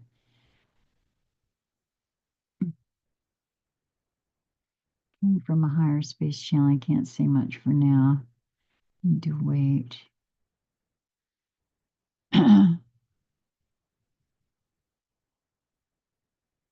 Vanessa said, yes, these last 3 years have been almost unbearable, but I decided that something so intense must be happening for a purpose. Somehow I've known this. Yes, sweetheart, you do. We all do, but we're not ready to maybe fully accept what it is that we know. I know that's happened to me. Vanessa said, like I've mentioned before, I thought my 27 years of practicing as an RN was my purpose, but it was only meant to lead me to now. That's true. Let me just say, I feel that in a very real way. And we can have an opinion and label stuff in one way because that's the way we're feeling about it in that moment. Like, my first husband actually raped me, and I felt like a victim to him and his abuse at the time, right? This is, I'm 16. I was married to him from 16 to 19. And so for a long time, I just, they classified me as having a spousal abuse syndrome, which I'm sure I did. Um, and so I used to feel like that was, I had been victimized. I now don't feel that way. I labeled it that way for a lot of years, believe you me. But now I can see it in a completely different light. And it's okay the way everything for me is perfect. Because if one thing had changed, I have no idea what I would be doing now. And quite frankly, uh, I'm much farther away from death today than I was 12 years ago. That's for certain. So, very interesting. Oh, well, don't, no, please don't be sorry. Like I said, because it's all in perfection. I just recently I went and made sure to find in the hashtag puzzle piece alert playlist here on the channel, you will find a video called The Little Soul and the Sun. It's something that was narrated, written by Neil Donald Walsh. And I would encourage anyone and everyone to go and take a listen to that because, quite frankly, the way the universe works, that is a beautiful explanation as to what exactly is going on here. Now, when I first started on this journey, just to tell y'all, I'm just having a conversation because nobody's asking for a card. So let me just make sure you guys know that. If anybody wants a card, tell me. At any rate, um, the I had a psychic. I went to an open house when I first started on my current spiritual journey. I had just started becoming a Reiki practitioner, and my Reiki teacher had invited me to an open house where they had a whole bunch of different things going on. They had a couple of psychics, and part of the open house was you could put your name on a list and receive 15 minutes with whichever psychic. You could pick one of the three that were there. Well, I was wandering around and I didn't hear them call my name. So when they found me, I only had like 5 minutes left with the psychic. And she grabbed my hands. She said, "Do you mind if she said, "We could do this quicker if I'm allowed to touch your hands." I said, "Oh, sure." And she said, first thing she said was, "Are you aware that you can do what I do?" And I said, no.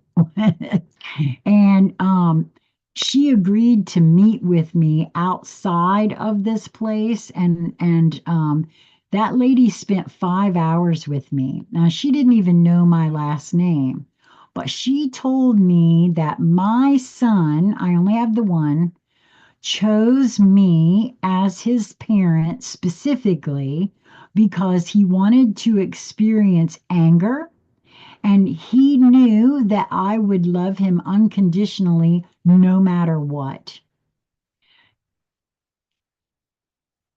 Oh my God, my son was an adult. And oh, you've never met an angrier man. I mean, honestly, this kid, I don't know, he was not like that when he was little. Um, but that was the first instance where someone actually said that we choose to whom we're going to be born. So that kind of was interesting to me.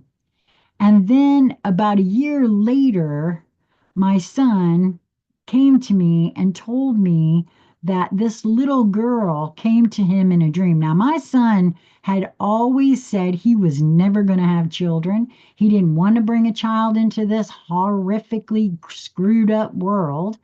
And but he told me that a little girl appeared to him in a dream and asked him if he would be her father. Now, he right now he thinks I'm crazy, but he told me about this back then. And I kind of freaked out about that at the time because it was just more validation of what that psychic had said to me, right?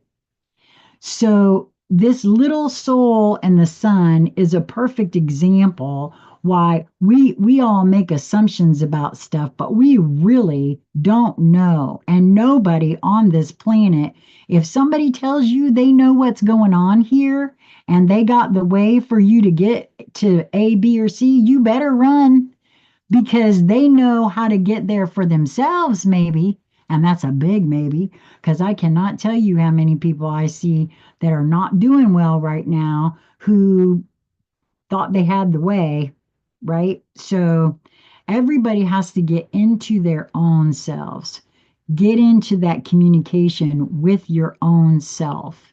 And I know it's not a necessarily easy task, but hey, anything easy isn't actually maybe good, but it's so rewarding, or at least it has been for me. Anyway, Vanessa, a long way to go to saying I hope that was helpful for you. James Wick is in the house.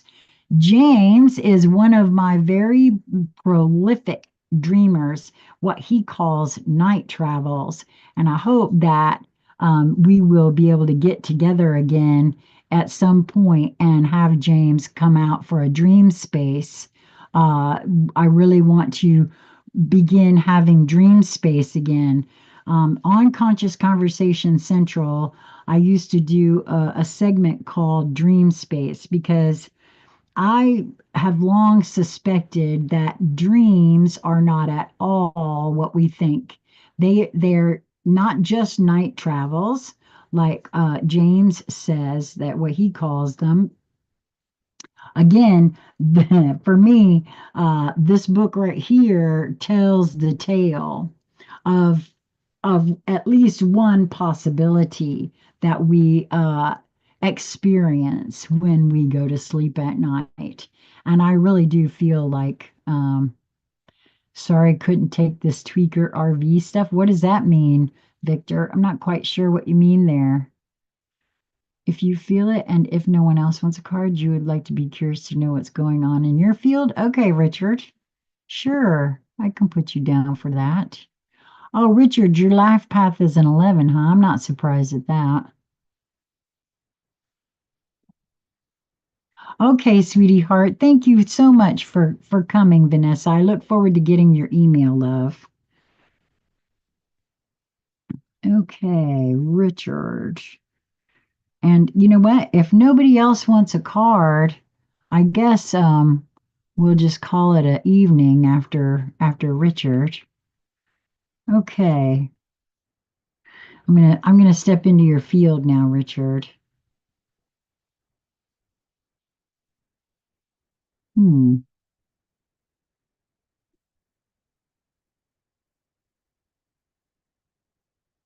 Wow, my tummy is really, really, really making some noise in your field. I'm actually having I put my hand on well, I guess it's my stomach. My anatomy is a little different nowadays after all the surgeries I had, so, but I actually was feeling a ripple across my stomach. Um,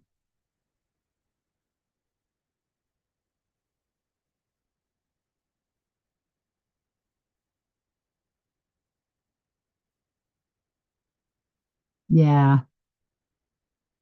Well, this is kind of unfair because you know when we were meeting that other night, last Saturday night when we all gathered in the Zoom room after the intuitive hangout session, you were having cramps. So this is really not fair. I already know that about you, but it's kind of interesting what's happening here. I'm not in any pain or anything, but this rippling sensation is very interesting to me. I don't know what to make of it. I've never had that before.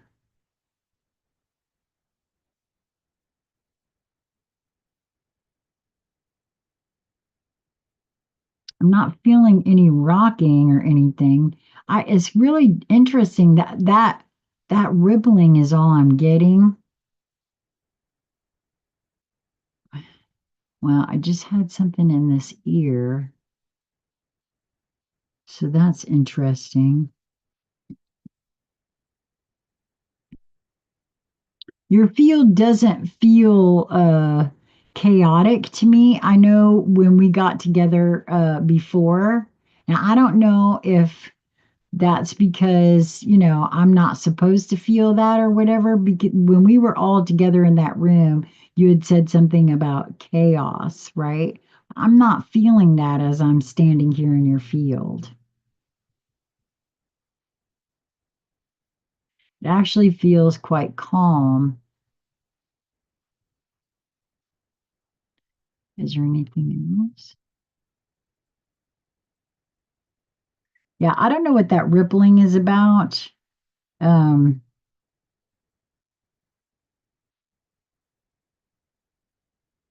and I'm not getting any answers about what that is either. So I work a lot to put order. Okay. Oh, is that what that is? Okay. Myron, oh Myron, Myron, I am so sorry that I couldn't get to you apparently fast enough the other night. I wanted you to be able to join us in the Zoom room afterwards, and I sent the link, but you never joined us. I figured it was pretty, yes, not worth to going back. Yes, you may, Myron. I'm not quite sure what you mean there, Victor. Then I must have missed something. Oh, Sandy Richard. See, I'm reading Richard and I missed Sandy. See, this is the problem. I'm so sorry, Sandy. I hope you didn't leave. Let me go back up here. I found out some of the SSP stuff that happened to me. Ooh, we have to have that conversation, love. Yes, Myron, you can. I am so sorry. I will not leave until I read for you. And Sandy, you got to let me know if you're here. So I'm going to put Myron first and then Sandy. Did I miss anybody else? I'm going to have to see about getting somebody that will be willing to help keep me straight here. Bear with me, guys.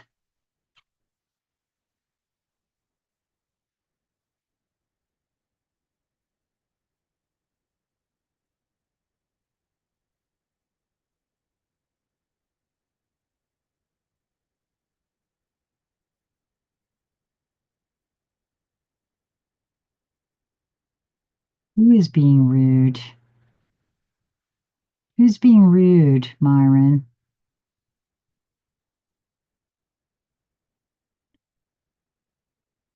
Okay, thank you, Sandy, for letting me know that you're still there. I promise I will absolutely get you a card. Okay. All right. So right now I have I'm getting ready to pick a card for Richard. Oh, is he? I I didn't think so. I'm not quite sure I understand that as being rude. I didn't understand what he meant, but okay, well, we might be making some assumptions that we're not certain of, so let's don't do that. Um Okay, so I'm doing Richard's card, then I'm going to do Sandy, and then Myron asked first, Sandy. And so I'm going to do Myron first, and then I'm going to do you next. I hope that's okay. No, I'm not going to pass your card, Richard. That's not fair either. So Myron and then Sandy. Okay. Oh, well, thank you. I appreciate that. Okay, so obviously it must be this one. The Sacred Forest wants to come out for you, Richard, because that's the first deck my hand automatically went to.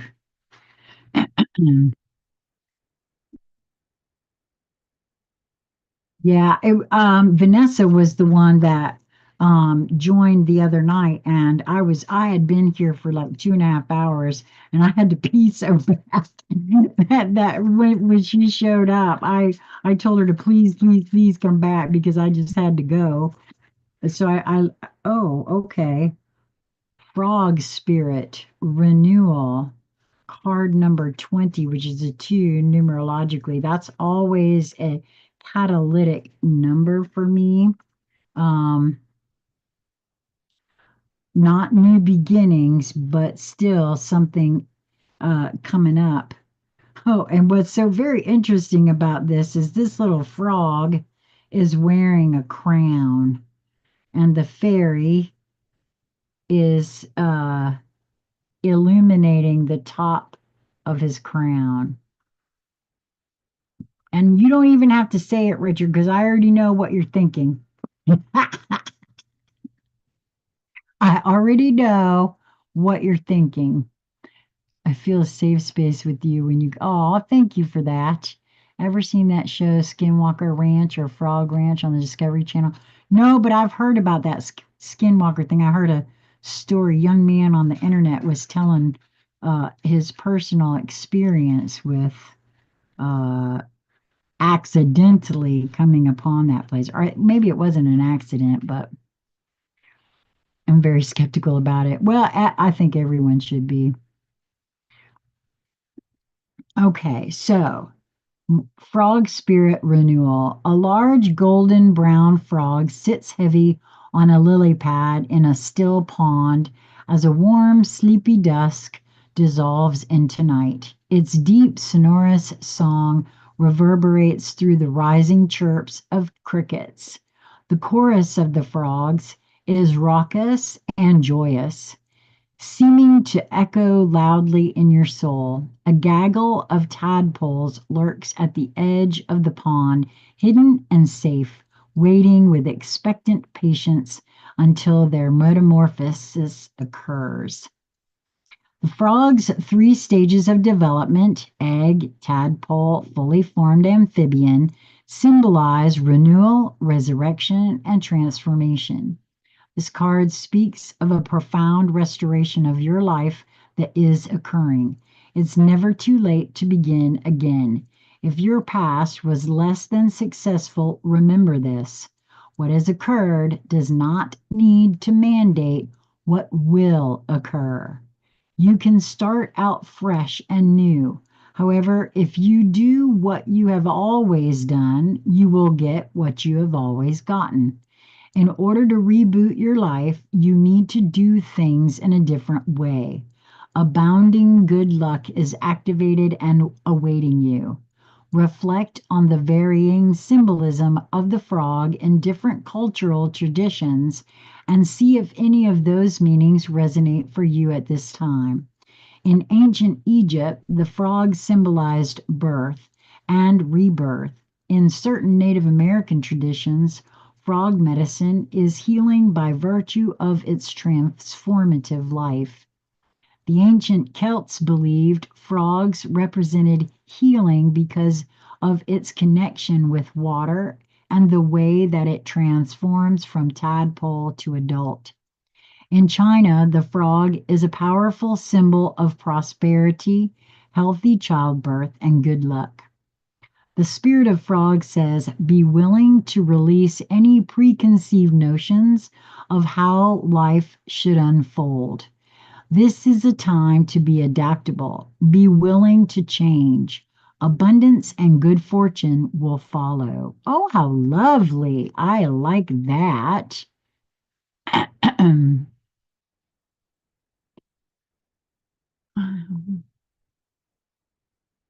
Well, yes, when you said about someone in particular, you guys were all saying the other night how you felt fairy energy from me.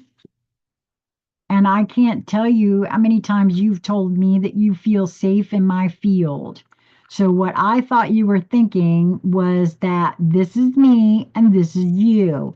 And that's kind of what I got too. Okay, so anytime somebody is terribly drawn to me, it's usually for a particular purpose. And there's something for us both.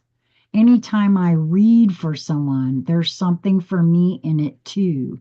Otherwise, the connection wouldn't have happened. In the way that I view the way the universe works, that's a true statement for me. So,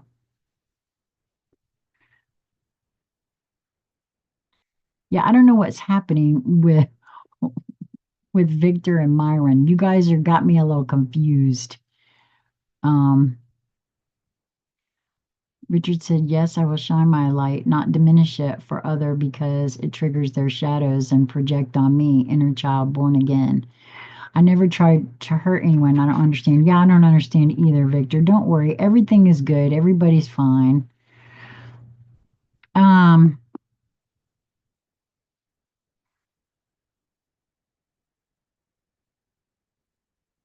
yeah, there's something about what you just said, Richard. For me, I had to realize that, and it's tough. A lot of people don't see it this way, and maybe they will eventually, but anytime I have a strong reaction instead of a response, I view that as a trigger. Now, if I was triggered by someone in particular, it has nothing to do with them. Oh, let trust. When people are triggered, they want to point the finger at the triggerer instead of pointing it at the triggeree because you can only be triggered if there's something there to be triggered. And the minute I'm triggered, I want to know, okay, what's that about? Because it doesn't have anything to do with that being over there. The trigger is an unresolved trauma. For me, this is how it works for me. Everybody will probably look at it a little differently. But anytime I have a strong reaction rather than a response to anything, doesn't matter what it is. Now, I'm a very passionate person too, and some people think I've been triggered when I haven't been, but I still stop and evaluate it because that could also be my ego trying to outsmart me. And I'm on the lookout for that because, boy, let me tell you, smarmy is one hella um, consistent dude, man. My ego is very masculine, very masculine. So I hope that was helpful for you, Richard, as it was for me. Okay, Myron, yeah, Myron's still in the house, but it can be any other fairy too. Yes, other divine feminine. Yes, could be your own too, honey. Could absolutely be your own. Oh, I'm glad you guys got that figured out. I would hate for anything to have and let me just say, a lot of guys here tonight again too. I'm so glad to see that. I cannot tell you guys. For the longest time, it felt to me like it was only females that were starting to look into themselves. The divine masculine really seems to be stepping up. I'm sorry, guys. I gotta take this hair down. It's starting to give me a headache. Whew. Richard said, yes, trigger showing what going on inside ourselves. And if we recognize and face it with love, light, shine the shadows and gold nuggets, gifts, realization, standing. Yes, so true. So, so true. There's nothing to run from for sure. I really feel like more and more beings are beginning to know this about themselves. Even if they don't know on the upfront consciousness level, they know back here. And we, it doesn't have to be. Folks don't have to know what they're moving through as long as they're moving through it, right? Okay, Myron. Myron, you know the deal. You know how I do this. I'm going to be stepping into your field. You just hold whatever you think you want to know in your field, and hopefully I'll pick it up. Sometimes, I mean, I don't know why I feel to say this again here. A lot of some I know tarot readers um, have. We start to those of us who are on our own personal journey um, get kind of tired of the when am I going to meet my mate, those kind of questions, because that's not what this is about. Generally those kind of folks don't come around me anymore, again because of what I carry in my field. Victor said, well, toxic males in my area, see them all the time. Well, you know what, here's the thing for me. There's as much when I think of trauma and the fact that every being on this planet has been traumatized, I also see how there's been so much misinformation and disinformation for men in general. It's like there's been this telling men that they're not to do this and they're not good. I don't know. There's a whole thing about that for me that no wonder there's a lot of toxic masculine. And by the way, females can carry toxic masculinity too. Ask me how I know. You know what I mean? So, okay. All right, Myron, I'm getting ready to step in your field now. Let me take just another swig. This is icy cold and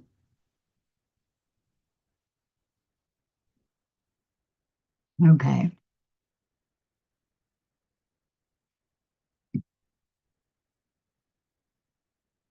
Okay, I'm having that same kind of sensation for you about the communication superhighway.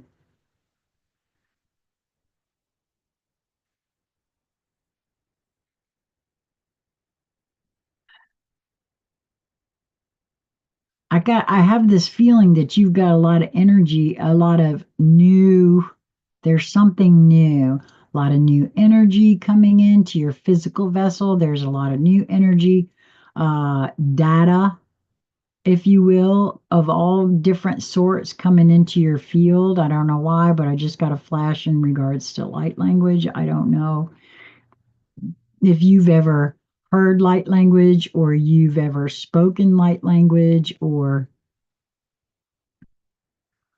something to that effect. I just got flashed. I just got flashed the violet flame. It was like the whole of my inner vision became violet and then it receded back. So I don't know exactly. I've never had that happen before.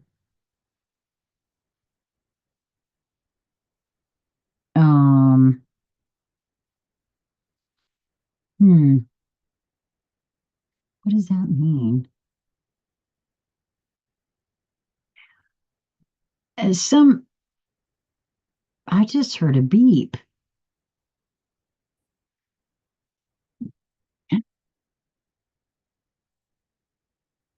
I was actually doodling today and I thought, what if this is light language? Oh, okay. Well, sounds to me like that must be what's coming in for you because when I first said it, I wasn't getting a whole lot of feeling in my left side, which is where information enters, but just enough for me to then feel like it's coming into your field.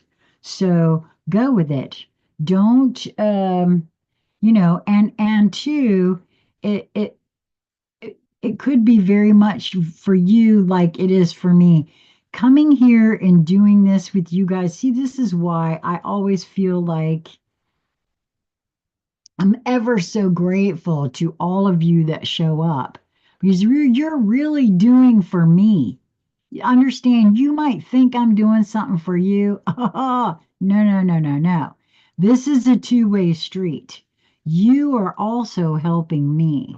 And this is why I feel the new paradigm will be when everybody finally realizes that, right? Once we stop playing with money, because money is the ultimate power over other energetic, in my view, because somewhere somebody along the line decided that this guy over here, his time is worth way more than this guy over here. It's the same time. Just because you went and were indoctrinated in some other kind of education, that makes you what? Better than me, more important than me? No, that's not how any of this really is supposed to work. So eventually, once we all stop playing that game, which trust me, that's coming. When? I don't know, but I'm telling you, that's coming.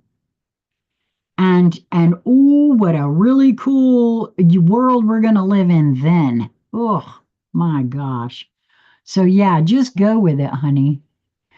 Um, Victor said, just mind my own business. I do watch angry people walking up to me, situational awareness I have too, as an older guy. I got you. I got that situational awareness too, but I'm somebody said something one day about how well, you're a victim. You're a potential victim. I'm like, but don't put that on me. Oh, I'm older, but no, I'm not. I am not at all. It wasn't victim. It was target. You're a target. No, I am not. Boy, I'm telling you that. What do you? A lot of folks think that karma is you did something and now it's going to, nuh-uh. The energy you put out goes out from you, gathers like energy and brings it back to you. And it used to take a little while, but not so anymore. And your thoughts and your words and your deeds all together go out, gather up, and bring back. So, yeah, no, I said, no, don't put that on me. So, okay, so who wants to come out and play with Myron? Okay, the Starman Tarot wants to come out for you, honey. What do you mean by data? I've felt a shift in myself today. Okay, well, for me, I feel like we get keys and codes from each other and from the sun and the earth together. And it has to do with our evolving our consciousness. Our bodies are evolving too, I feel. I've got lots of puzzle pieces. Someday I'm hoping to have a conscious conversation about that in particular. But I have a feeling that the humanity, is preparing to have a huge evolutionary jump, both in consciousness and the physical vessel. Now, some channelers have called this the solar flash. I'm not saying that's not going to happen. My own internal guidance hasn't actually shown me anything like that.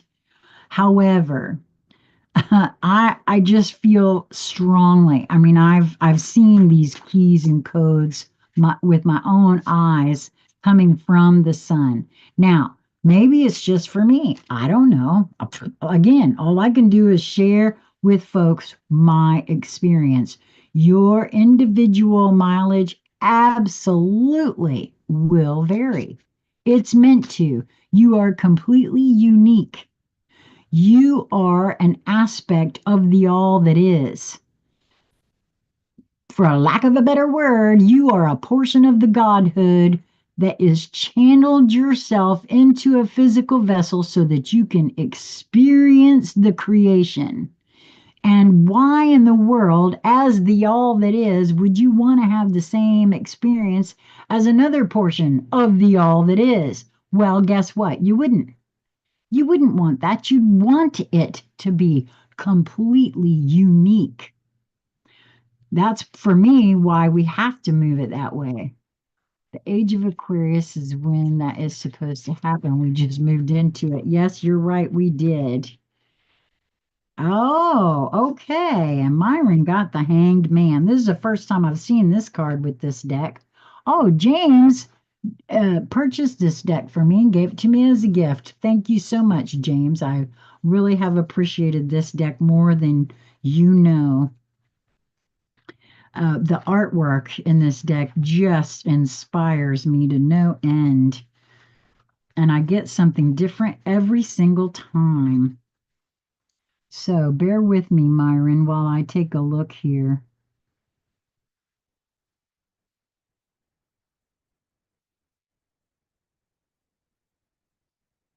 Wow. Yeah, see, there's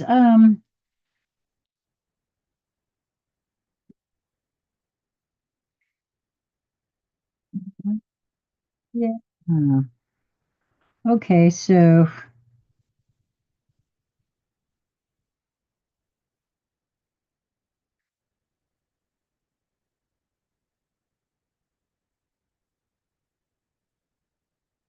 I get the feeling that you're smack on about that light language path.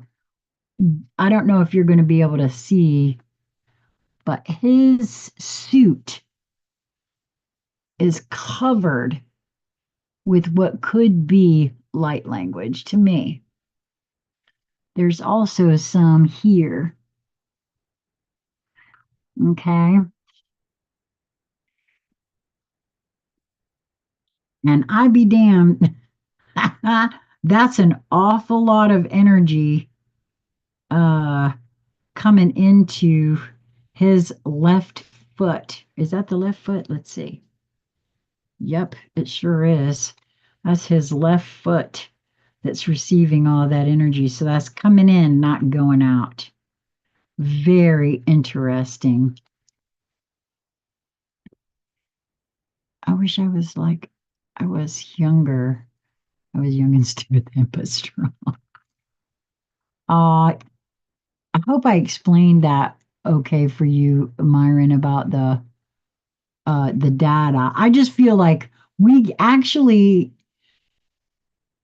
from the sun, the earth, and just the actual field for the upgrades. But I also, for me personally, the universe itself endeavors to talk to me, communicate with me all the time. It's just whether or not I'm paying enough attention and I catch it. So the hanged man. I now surrender. Thy will be done is the key phrase there. We are hanging in the balance, no matter how much conscious and concerted effort we are putting into moving things ahead. It's one step forward, two steps back. An incredibly frustrating and disheartening experience depicted here as an upside down theatrical confidence trickster, an artful dodger and raconteur, the hanged man has lived successfully by his wits until now. Life has caught up with him. Trapped, suspended upside down, he is seen hanging with a weight at his head, dangling over a precipice. The lightning that is stringing him up is symbolic of the power of nature to intercede.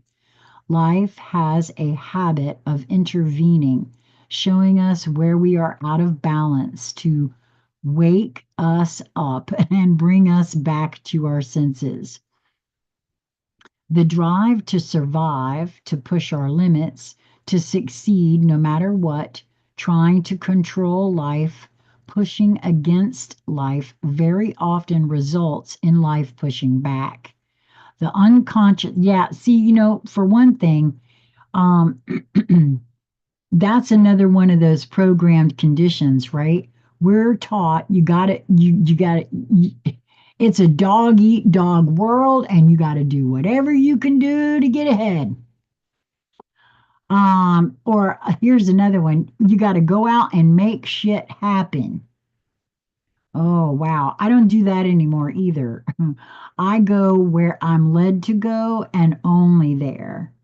um, because for me, it's time. Now, again, that's my experience, not necessarily your path at all. So, just because of the way that said that, I felt nudged to share that. The unconscious will often present the imbalance in our dreams as a warning. And if we repeatedly don't listen, it will stop us in our tracks. Our health suddenly fails, or we have an accident so that we are literally forced to stop and take stock. Well, now that's true. Let me just say this about that. Because I'm telling you, I had plenty of notice that my life was completely out of whack. And I kept running and I kept running and I kept running. And that is exactly the whole time I'm running, I'm laying on my deathbed for 10 years. And it was not until I faced and embraced all of me and started asking myself questions. that I began to get well. And so that may not be the case for you, but that it is for a lot of folks. So, in the artwork, the hanged man is losing the gold, the riches that have filled his pockets, the falling away of all that he has acquired and accumulated. Caught by lightning, he is in a precarious position, and should he struggle, he'll very likely come crashing down to earth.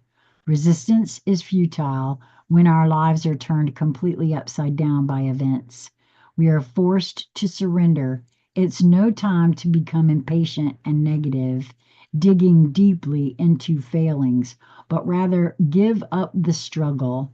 There is little we can do out there in the physical world to shape our destiny. Instead, we must go within and make peace with ourselves. Hanging upside down, life seems different. Life is seen differently, akin to the practice of a yoga inversion. The blood flow is reversed, flowing back to the heart. We feel it differently too. Dangling upside down with lightning flaring at his feet, physical pain may also be a pathway into the physical body and his vulnerability. Vipassana, I hope I pronounced that right, meditation, one of India's most ancient meditation disciplines, which uses the breath to scan the body, is powerful in reshaping the perception of pain, physical or mental, as merely a transient sensation. This too shall pass. Yeah, I look at pain differently now than I ever did before. To me, pain is an alert signal that something needs my attention.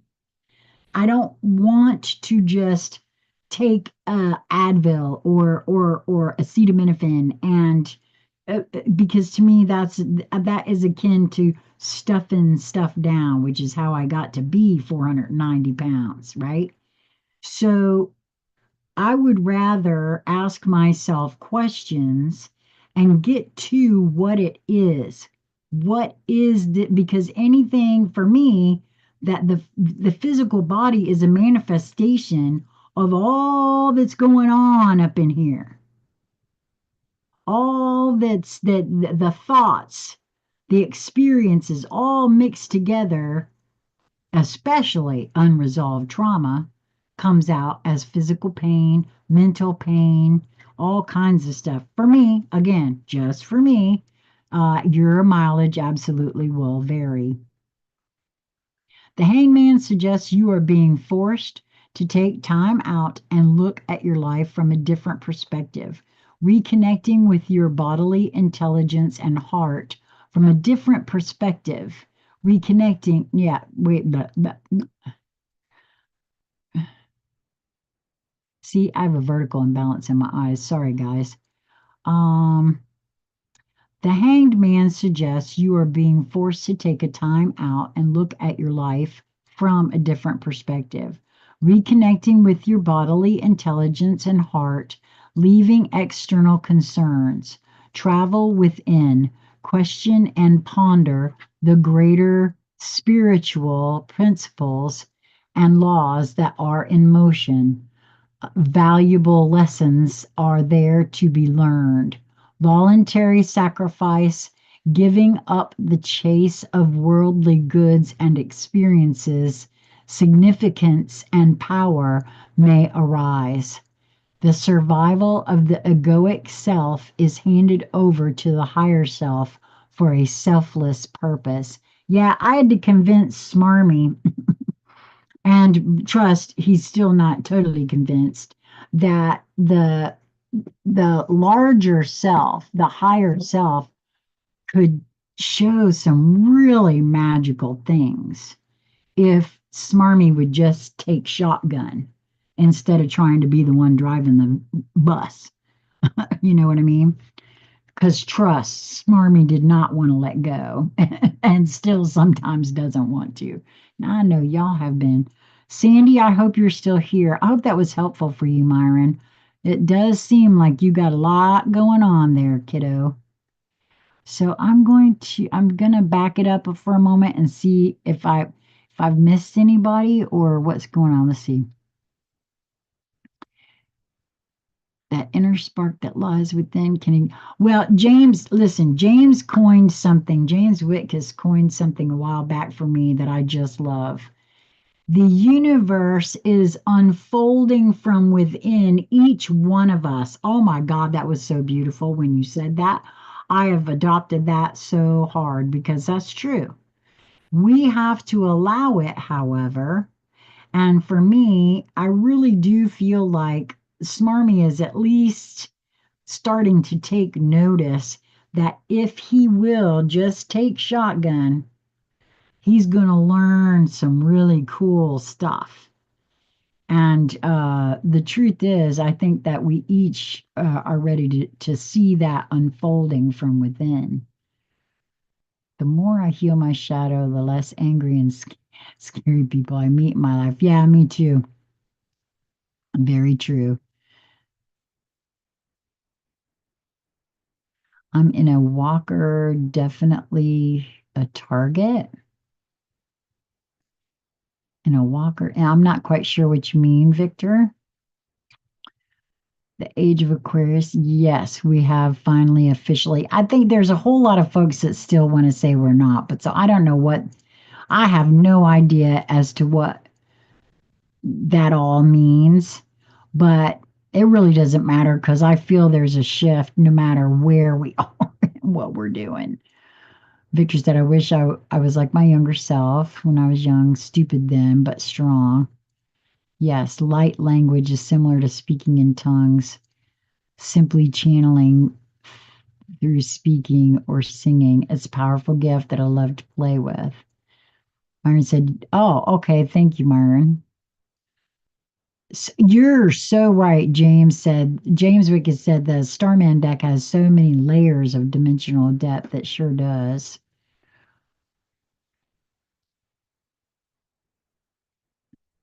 Sandy said quantum businessman speaks light language. Yep, I love that too. Myron, wow, balance was my last card. Oh, Myron said he has chills. Thank you, Myron.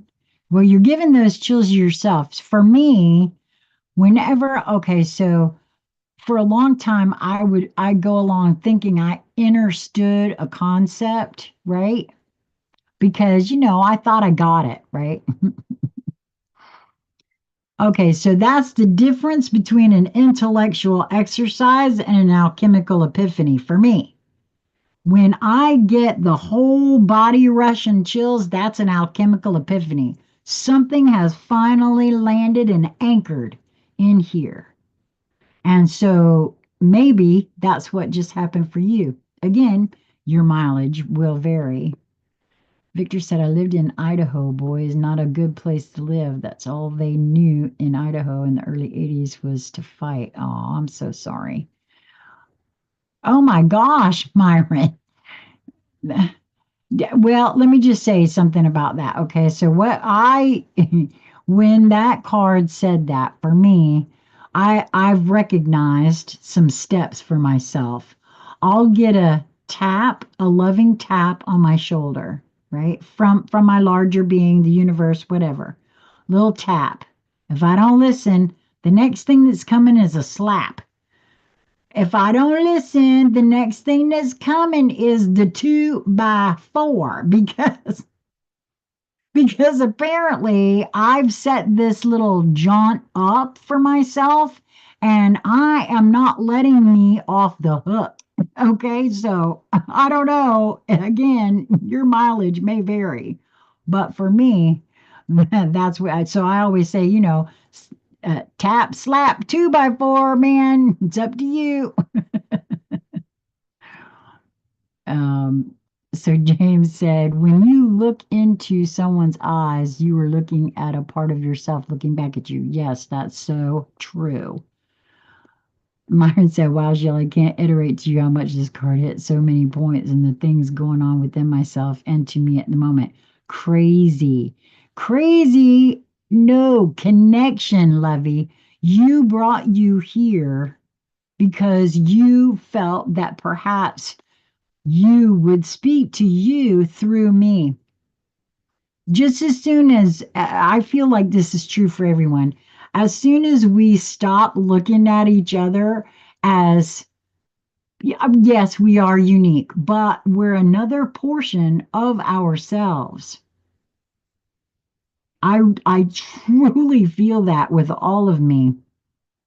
The whole name of this game is to get into these physical bodies and realize that we are the Godhead and realize that, hey, you're another me. What you got? Hey, fill me in. What have you been doing?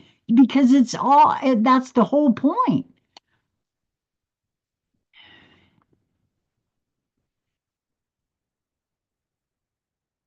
Wait a minute. I thought I saw somebody said hello. MP23. The pupil of the eye pulls in the surroundings and breaks it down. The whites of the eyes projects that universe lies within outward. Oh, that's interesting. Hadn't thought about it that way. Nothing to do. Okay, wait a minute. What happened? I don't understand. Did I miss something? Because I don't see what was going on there with Impeda 23. I don't even see that person in here. I must have missed something. And Journey into it, you said timeout. I don't understand. But okay. I guess I'm not supposed to understand. Sandy, are you still with us? Ah, I gotcha. Well, every now and again. Okay. Oh, that no, that was oh, okay. Well, thank you. Oh, you must be handling that, Crystal. Thank you so much. I appreciate that. Okay, so Sandy, I hope you didn't leave because I know I sometimes I take too long. I'm so sorry. Sandy, let me know you're still in the house, okay? Because I don't want to try to attempt yeah, Journey into it is Crystal Hempel, y'all. She's another one of the folks that is part of this is a collaborative with myself, Journey into it, which is Crystal. Okay, Sandy, and Lisa Flamino Rush, among others that will come and either, have segments with us or have conversations with us, that sort of thing. A lot of his messages were blocked and I booted him. Oh, okay. Well, thank you, Journey. I did not know that. Okay, Sandy, did you hear how I do this? Because I'm going to step into your field and see what I get, if that all right with you. Because I never know if newcomers are aware of how I do this. So yeah, I will just step into your field.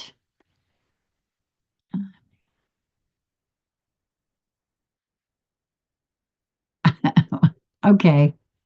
All right. And you're okay with me stepping in your field, Sandy? I just want to make sure.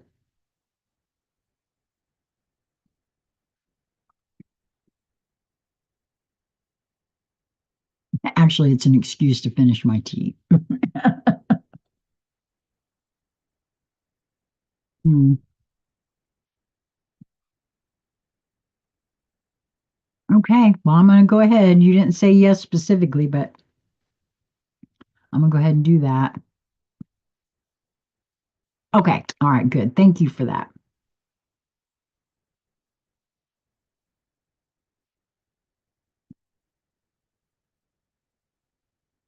Okay, I know this is going to sound weird, but the minute I stepped into your field, it was like I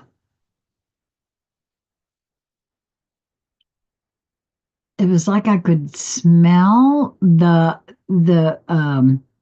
there was something cooking and it got a little too brown, not burnt, but a little too brown. Now, there's nobody here but me right now. My housemates are all gone. There's been no cooking in this house since probably about 3 o'clock this afternoon as they were preparing to go somewhere else.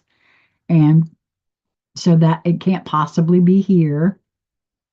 So I don't know what that means. I've never gotten that before.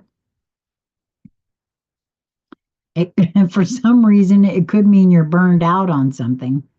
I don't know what that means specifically, but kind of feels like that a little bit. Um,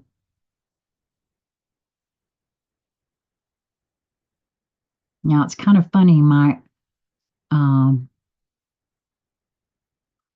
when I close my eyes, they want to do the whole thing almost like a REM, uh, like you see them on TV in REM sleep. I don't know what that means.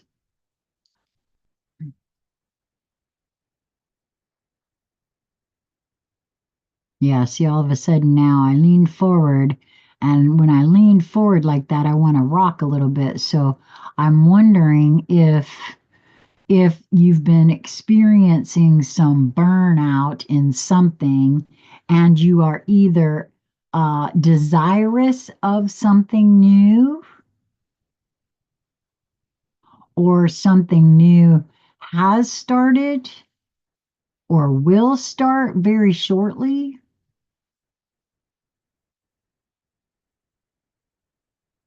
I'm having also some interesting uh, uh, sensations in this part right here. Yeah. Oh, my whole ear just went. "Root." So that was very interesting. Um,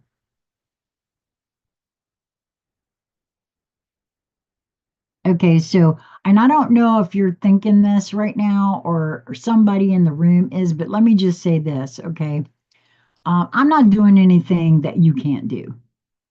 And that's the whole reason for this intuitive hangout session is if any one of us has the wherewithal to do this, that means all of us do.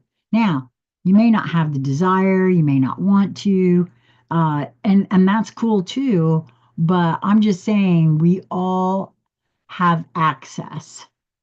It's just how much do we want, and how willing are we to devote the time and the focus and the attention to it? Because I mean, and that's a really big thing because even for the last 2 years, just about almost full 2 years, I kind of stepped away from focusing on my inner and from coming here and doing this. I don't have an answer as to why, but so I don't know if that's helpful to you there, but that's what I'm getting, first of all. And for some reason, my hand went straight to the Sufi deck. So the Sufi wisdom deck. Work is burning you out, Sandy? Okay. Oh, I'm sorry. Well, but I can totally understand it. Victor said my fights include a bike gang, gypsy jokers. What, back in Idaho? My goodness. Victor, that one came out real bad for me, long time in the past. Okay. Well, Sandy, that's what I'm saying. I don't know if you're just desirous of something new or if something new is initiated for you, but if it hasn't, I would keep you a lookout. I would be looking out. I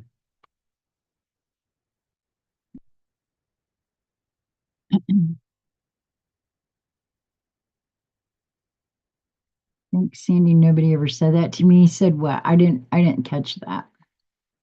See, that's part of it. I don't get to see what everybody's saying. Sometimes it goes over my head. It was in Washington. What, Washington State? I always wanted to visit the West Coast, but I don't think I could live there. Yeah, I know I couldn't live in California for sure. Okay, this is your card. That it's one. Okay, apparently there's two cards. Okay. Slow down to relax. Break to enjoy the beauty around you. Okay. And union of love. Embrace the beloved within your heart. Hmm. Oh, and for some reason, I had to see the bottom one. Happy life. Live a less guarded life. That's the first time tonight that that's happened. Where actually three and most especially the bottom one. Ah, all three books got the wrong book coming out.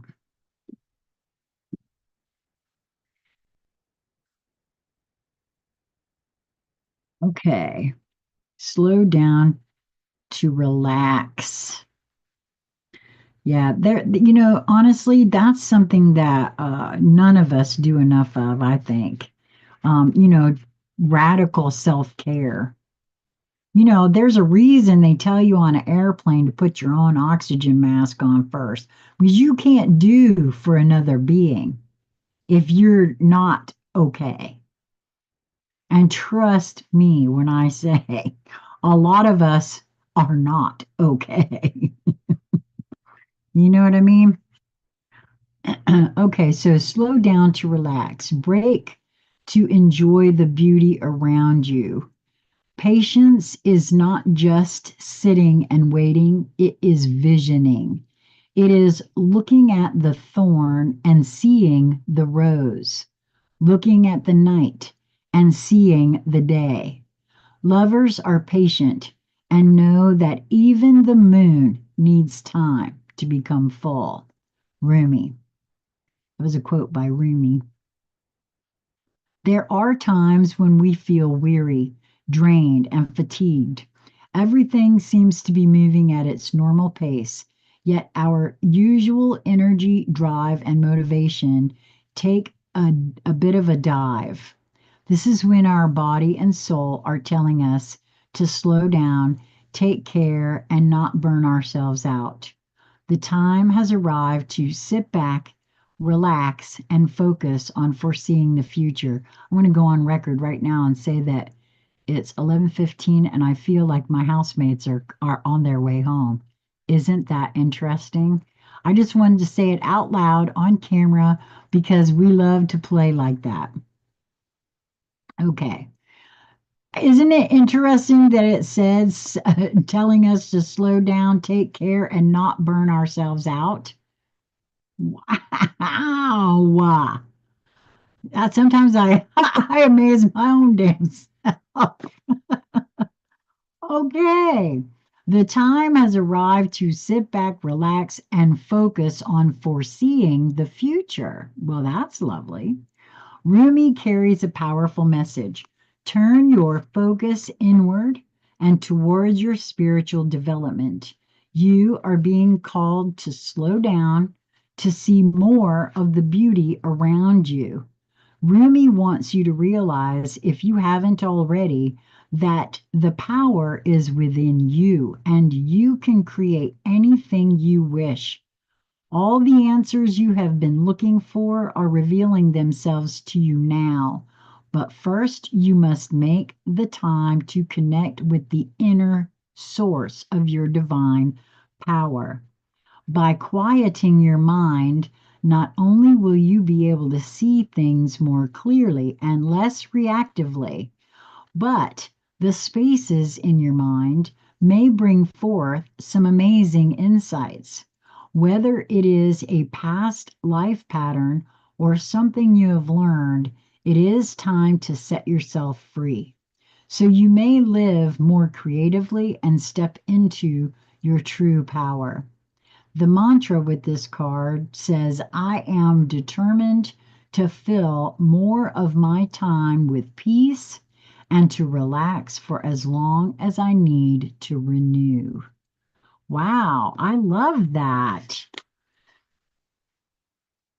And the union of love is your next card. Oh wow. And all I did was turn and it was there. So that was very interesting.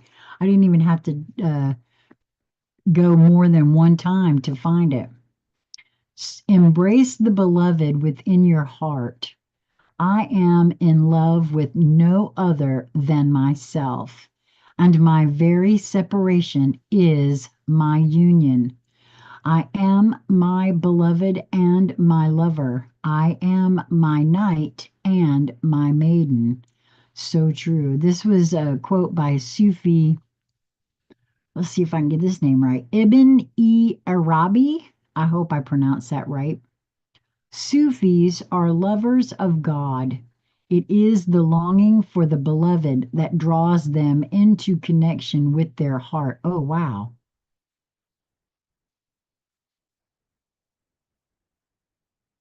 Okay, I just had the wildest sensation.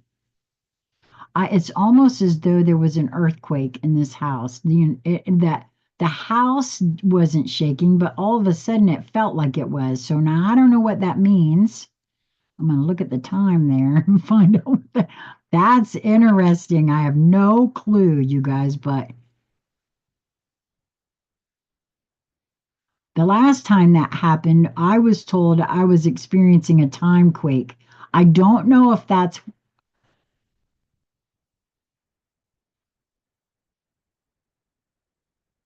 hmm. I just would like to know if anybody else is having something interesting that you cannot explain happen to you right now, because that's kind of interesting. I have no idea what that is. It's even got my eyesight off a little. Wow. It is the longing for the beloved that draws them into connection with their heart.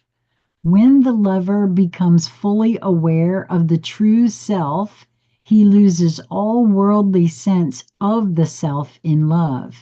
He opens his heart to receive love, and when love enters, he becomes powerful and does impossible things. This union of love means feeling the constant presence of the beloved. When the individual soul dissolves in the soul, okay, when the individual soul, little s, dissolves in the soul, big S, whatever happens to the beloved also happens to the lover. It doesn't matter if the experience is one of joy or one of sadness. In the state of oneness, even pain can be transformed into pleasure. Dear one, you cannot go after love. You could spend a lifetime in search of it outside of yourself and never get to it until you realize it is inside your own heart. Instead of trying to find those who would love you, develop the attraction that could charm lovers. This way, life is exciting in every moment because you are always finding new ways of making yourself more attractive. When love becomes your power, you will begin to make changes in your life that enlarge your view to always include the one you love in the way you see things. You will soon be a witness to the most amazing and wonderful transformation in your life. I feel that's a true statement, by the way. For the whole reasons that I said before about putting your own oxygen mask on, one cannot love someone else properly if they don't properly love themselves. And none of us, hear me, none of us were ever taught to trust ourselves and love ourselves. I feel that's my observation. From the very moment we come into this world, we are taught that we are not trustworthy. You're not big enough. You can't do that now. And I understand we're trying to protect our children, but I'm telling you, what that does is install trauma at a basic level that just builds upon itself. I saw it happen. I've seen it happen since I woke up. I've seen it happen. It's not something somebody was trying to set out to do either. It just happens. We've done it to each other for time immemorial. And I swear this just hit me like it was a lock and a key. I don't know why, but that's what it just felt like. And there's a mantra here that says, I am allowing the power of love to build in my heart to draw and attract others to me. I'm creating ways to express the wonder of being, of love and joy. Wow, Sandy, I hope this was helpful for you. This is awesome. Y'all have been awesome tonight. Can I just say? I've so enjoyed this. Let me go back and see what you guys are saying.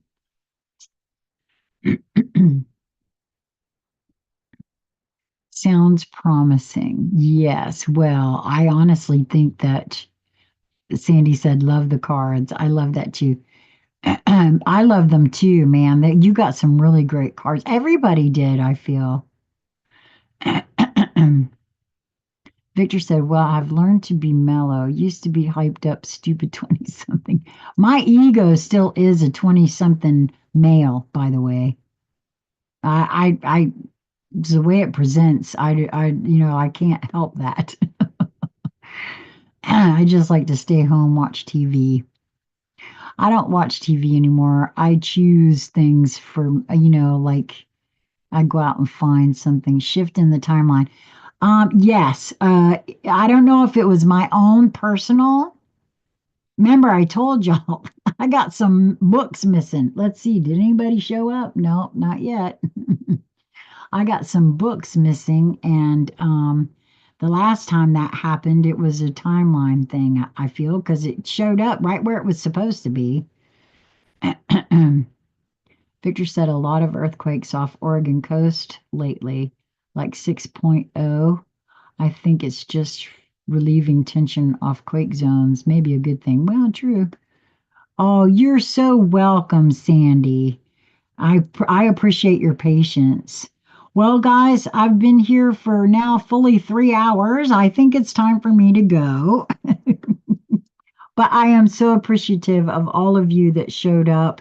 There was an awful lot of you that have just been here listening. And please know that your presence is appreciated as well.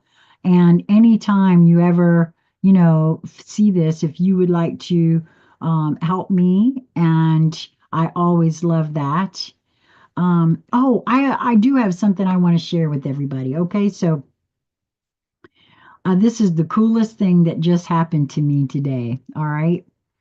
So I've put myself in the universe's hands, and I, I I really in some ways of thinking I'm not supposed to be here.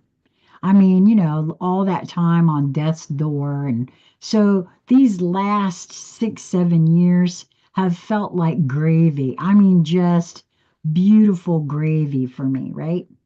And I just want to continue to experience whatever it is that the larger me had in mind for the little me.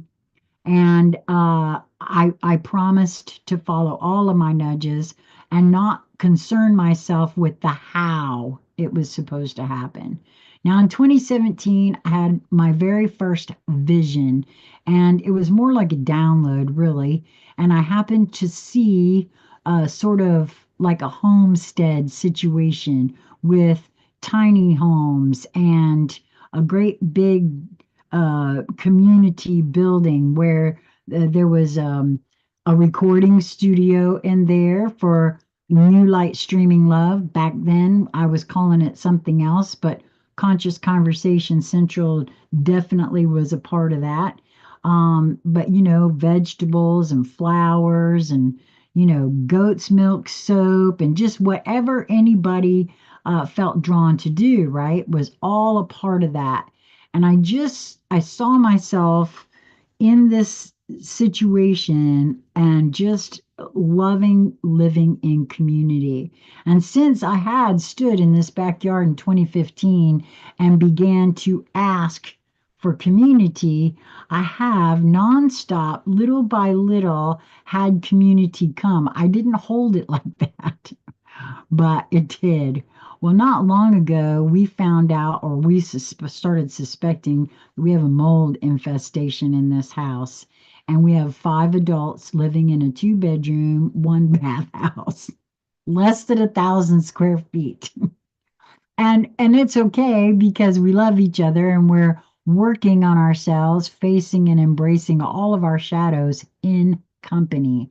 And let me just say, that is the way to go, honestly. When you've got adults who all are after embracing all of themselves, and everybody is aware that that's what we're doing here, working on shadows, working on resolving the trauma that we've each experienced. And it's just been a beautiful and highly accelerated thing, right? So I've known for quite some time that that is what my mission is. Partly just coming here and sharing what I'm doing so that it's kind of like the first on the dance floor kind of thing. You know what I mean? So we know we got to move. We also know what the mission long term is. Well, we're just a bunch of not very well moneyed folks, right? Matter of fact, I only made $29,000 a year for the last year that I was able to work. That was the highest money I ever made, right? And that was more than 20 years ago when I first became disabled. So, without any cash ola to do anything, but I got a text this morning from a relative who said that the Lord laid it on his heart. He wanted to send me some money. And he didn't know why, but he was going to do what he was asked to do. I need to move, and I don't have my share of the cash that it's going to take to move. Hmm. You reckon the universe just said, yes, that's what you're supposed to do? Because that's the way it feels to me. I don't, and I honestly, for me, if I'm supposed to do something, then I know that a way will be made. I don't have to go make it happen. It will happen regardless. And so I really wanted to share that one with you guys because it's the coolest thing besides this that's happened to me today. And I'll end with this. I am ever so grateful and thankful for not just you guys that showed up here, but every one of the viewers that have ever come and interacted with me or just, interacting with any of the videos. When Conscious Conversation Central was taken down off YouTube, there were 1,500 videos. Most of them were conversations. And honestly, I cannot tell you how much my consciousness has expanded just by having conversations with people. And that's what this is all about for me. So thank you. Thank you all so very much. Know that you are loved and cared for. If by no one else, by me. And I love you guys so much. Did you? I'm sorry. James, I will do that for you. I am so sorry. Good night, Sandy. You're so love. I thank you for waiting. James, I will do a card for you. Love, I didn't write it down. That was part of my problem, you see. I got to figure out a better way to do this. I sure hope I didn't miss anybody else. Because I'm certainly not trying to. Okay, James, let me step into your field. I know you already know the deal. Hmm. James, did you stay or did you go? You're the last comment, so I just want to make sure that you did stay. Okay, good. All right, good. Hold on. I will do it. I don't want you to leave. I want to take care of it. The minute I stepped into your field, my hands started going. I mean, big time.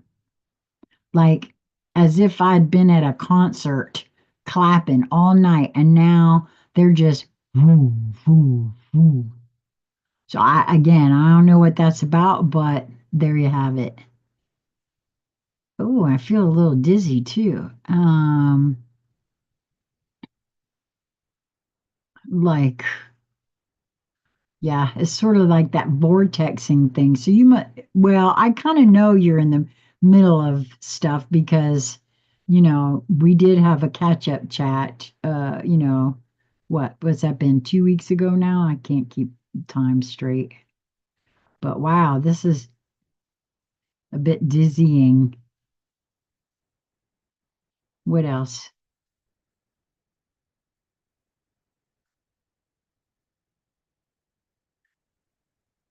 Yeah, my hands are going and the dizziness. So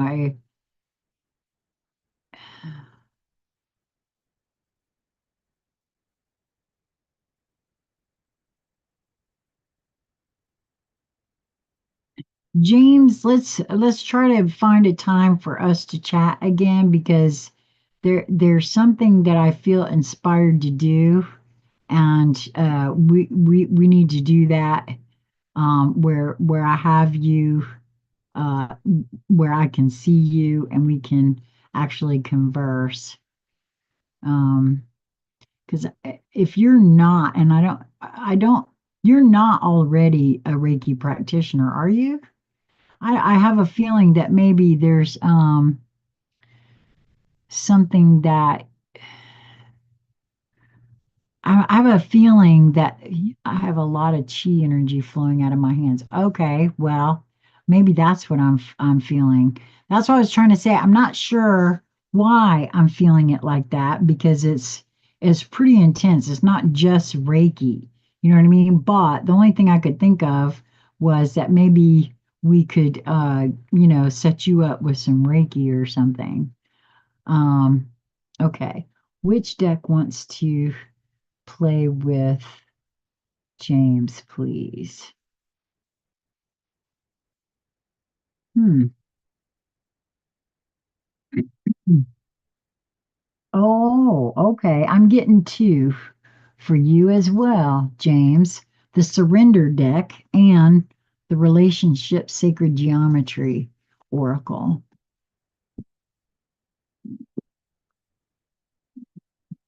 Yeah, Sacred Geometry of Relationships wants to come out for you. Let's see what we got.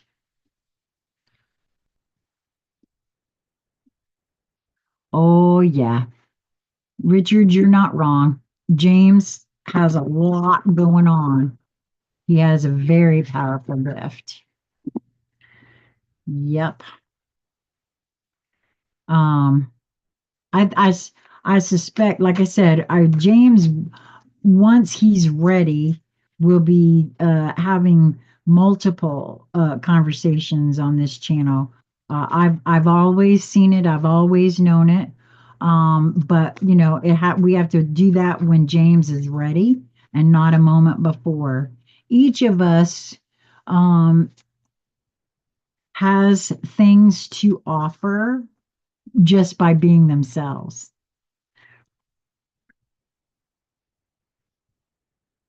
Okay, this one, huh? All right. The sixth chakra. The energy of the third eye supports our inner sight and intuitive abilities. Well, you already know. I mean, like I said, so interesting because James is the most prolific dreamer that I have ever spoken to. Um, his night travels are quite interesting.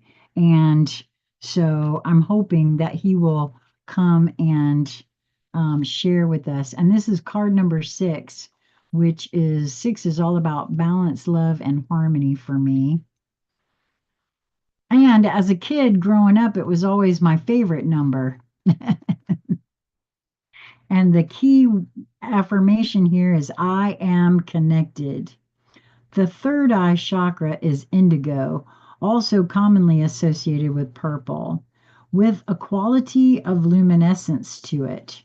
In many cultures, purple is traditionally associated with royalty, including those of any station of worldly power or wealth who have, quote, a royal higher consciousness, a deeply rooted connection to source. Unlike our physical eyes that see the physical world around us, the third eye sees subtle energies that can be perceived only through consciousness and insight. This feedback helps us to form a more complete picture of the reality we are in, physical and non physical, and the relationship between us and the world around us. This third eye chakra is related to the pineal gland, which regulates our restful and wakeful states. It is associated with our perception, intuition, telepathy, and psychic abilities like clairvoyance. Third eye chakra and relationship. When our third eye is open, we see, we, wait a minute, when our third eye is open, we clearly hear and see our partner on a deep level. The third eye supports our capacity to imagine and intend what we truly desire. By picturing having a trusting and beautiful relationship, we apply a powerful boost toward creating that outcome. An open third eye allows for a deeper truth to be perceived about ourselves, about the other, and about our relationship. Here's some food for thought. What is the future you dream of? Are you with the partner of your dreams? All manifestation starts with a dream, creating the life and relationships that you desire starts with the ability to imagine it. The more you align your thoughts, feelings, and actions toward this vision, the more you attract what you resonate from the unified field of unlimited potentials. Creating a vision no, creating a vision board is a great way to do this. Get out the old magazines, find a large piece of cardboard, grab some scissors and glue, and create a collage of everything that appeals to you. Most of all, have fun. Fun and joy allow our energy to flow effortlessly, opening our mind and our heart fully. Well, you guys all know that's what I'm all about. It's following your highest joy in each moment that presents itself to you. Yes, sir. Oh my goodness. Isn't that interesting? Richard, you're so right. The divine masculine is rising in all of us, including the females, by the way. Jane said, when I'm around people, they seem to get puzzle pieces or missing pieces seem to come to them. I'm not surprised at all. Actually, one of the SSP things that came out was if I was able to remote view it, I could teleport to it by becoming or feeling into the location. I would not doubt that in one iota. Not at all. The third eye viewing it. Yes. Absolutely so. And um, ooh, wow, this one came out really interesting. Surrender fear. Let go of the fearful stories you are telling yourself. Stay in the moment, focus on solutions, and celebrate every baby step forward. Hmm.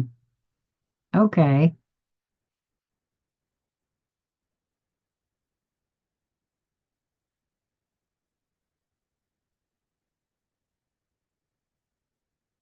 Yeah, I don't know. There is something. I'm not clear exactly what it is, but there is something.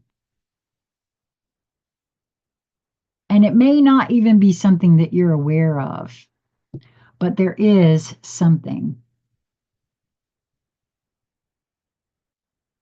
Because I know you're moving through quite a bit right now. And so I'm not quite sure what this is actually alluding to for you. Perhaps you do know. Uh, but I also feel like we don't get anything we're not supposed to get, and we don't get anything we can't handle. Um, so I hope that was helpful for you, my love. Yes, that fits. Don't fear the SSP abilities coming out. Absolutely. Um, I kind of, yeah, absolutely. James, let me know when you're free so that we can get together. Okay, love? Because like I said, and plus, like I said, whenever you're ready to do the BQH, I'm ready for that too. So just let me know when you're ready for that. Well, I really want to just thank you guys again for coming and hanging out here with me. And I would also encourage everyone to move towards that which brings you joy in each moment that presents itself to you. Even if you don't think there is joy in that moment, take a breath, slow down, step out of yourself, try to see it from a different perspective. There's always more than one way to see a thing. And you just might find something that would bring you a little higher joy. I don't know. That's just a way forward for me. Uh, Thank you all for coming. I'm so grateful to you guys. I hope you had a lovely Thanksgiving. And until we meet again, be well, my friends. I may or may not be here tomorrow. Just look for me. If I am, it'll be around the 11 o'clock hour. And till then, mwah, bye, guys.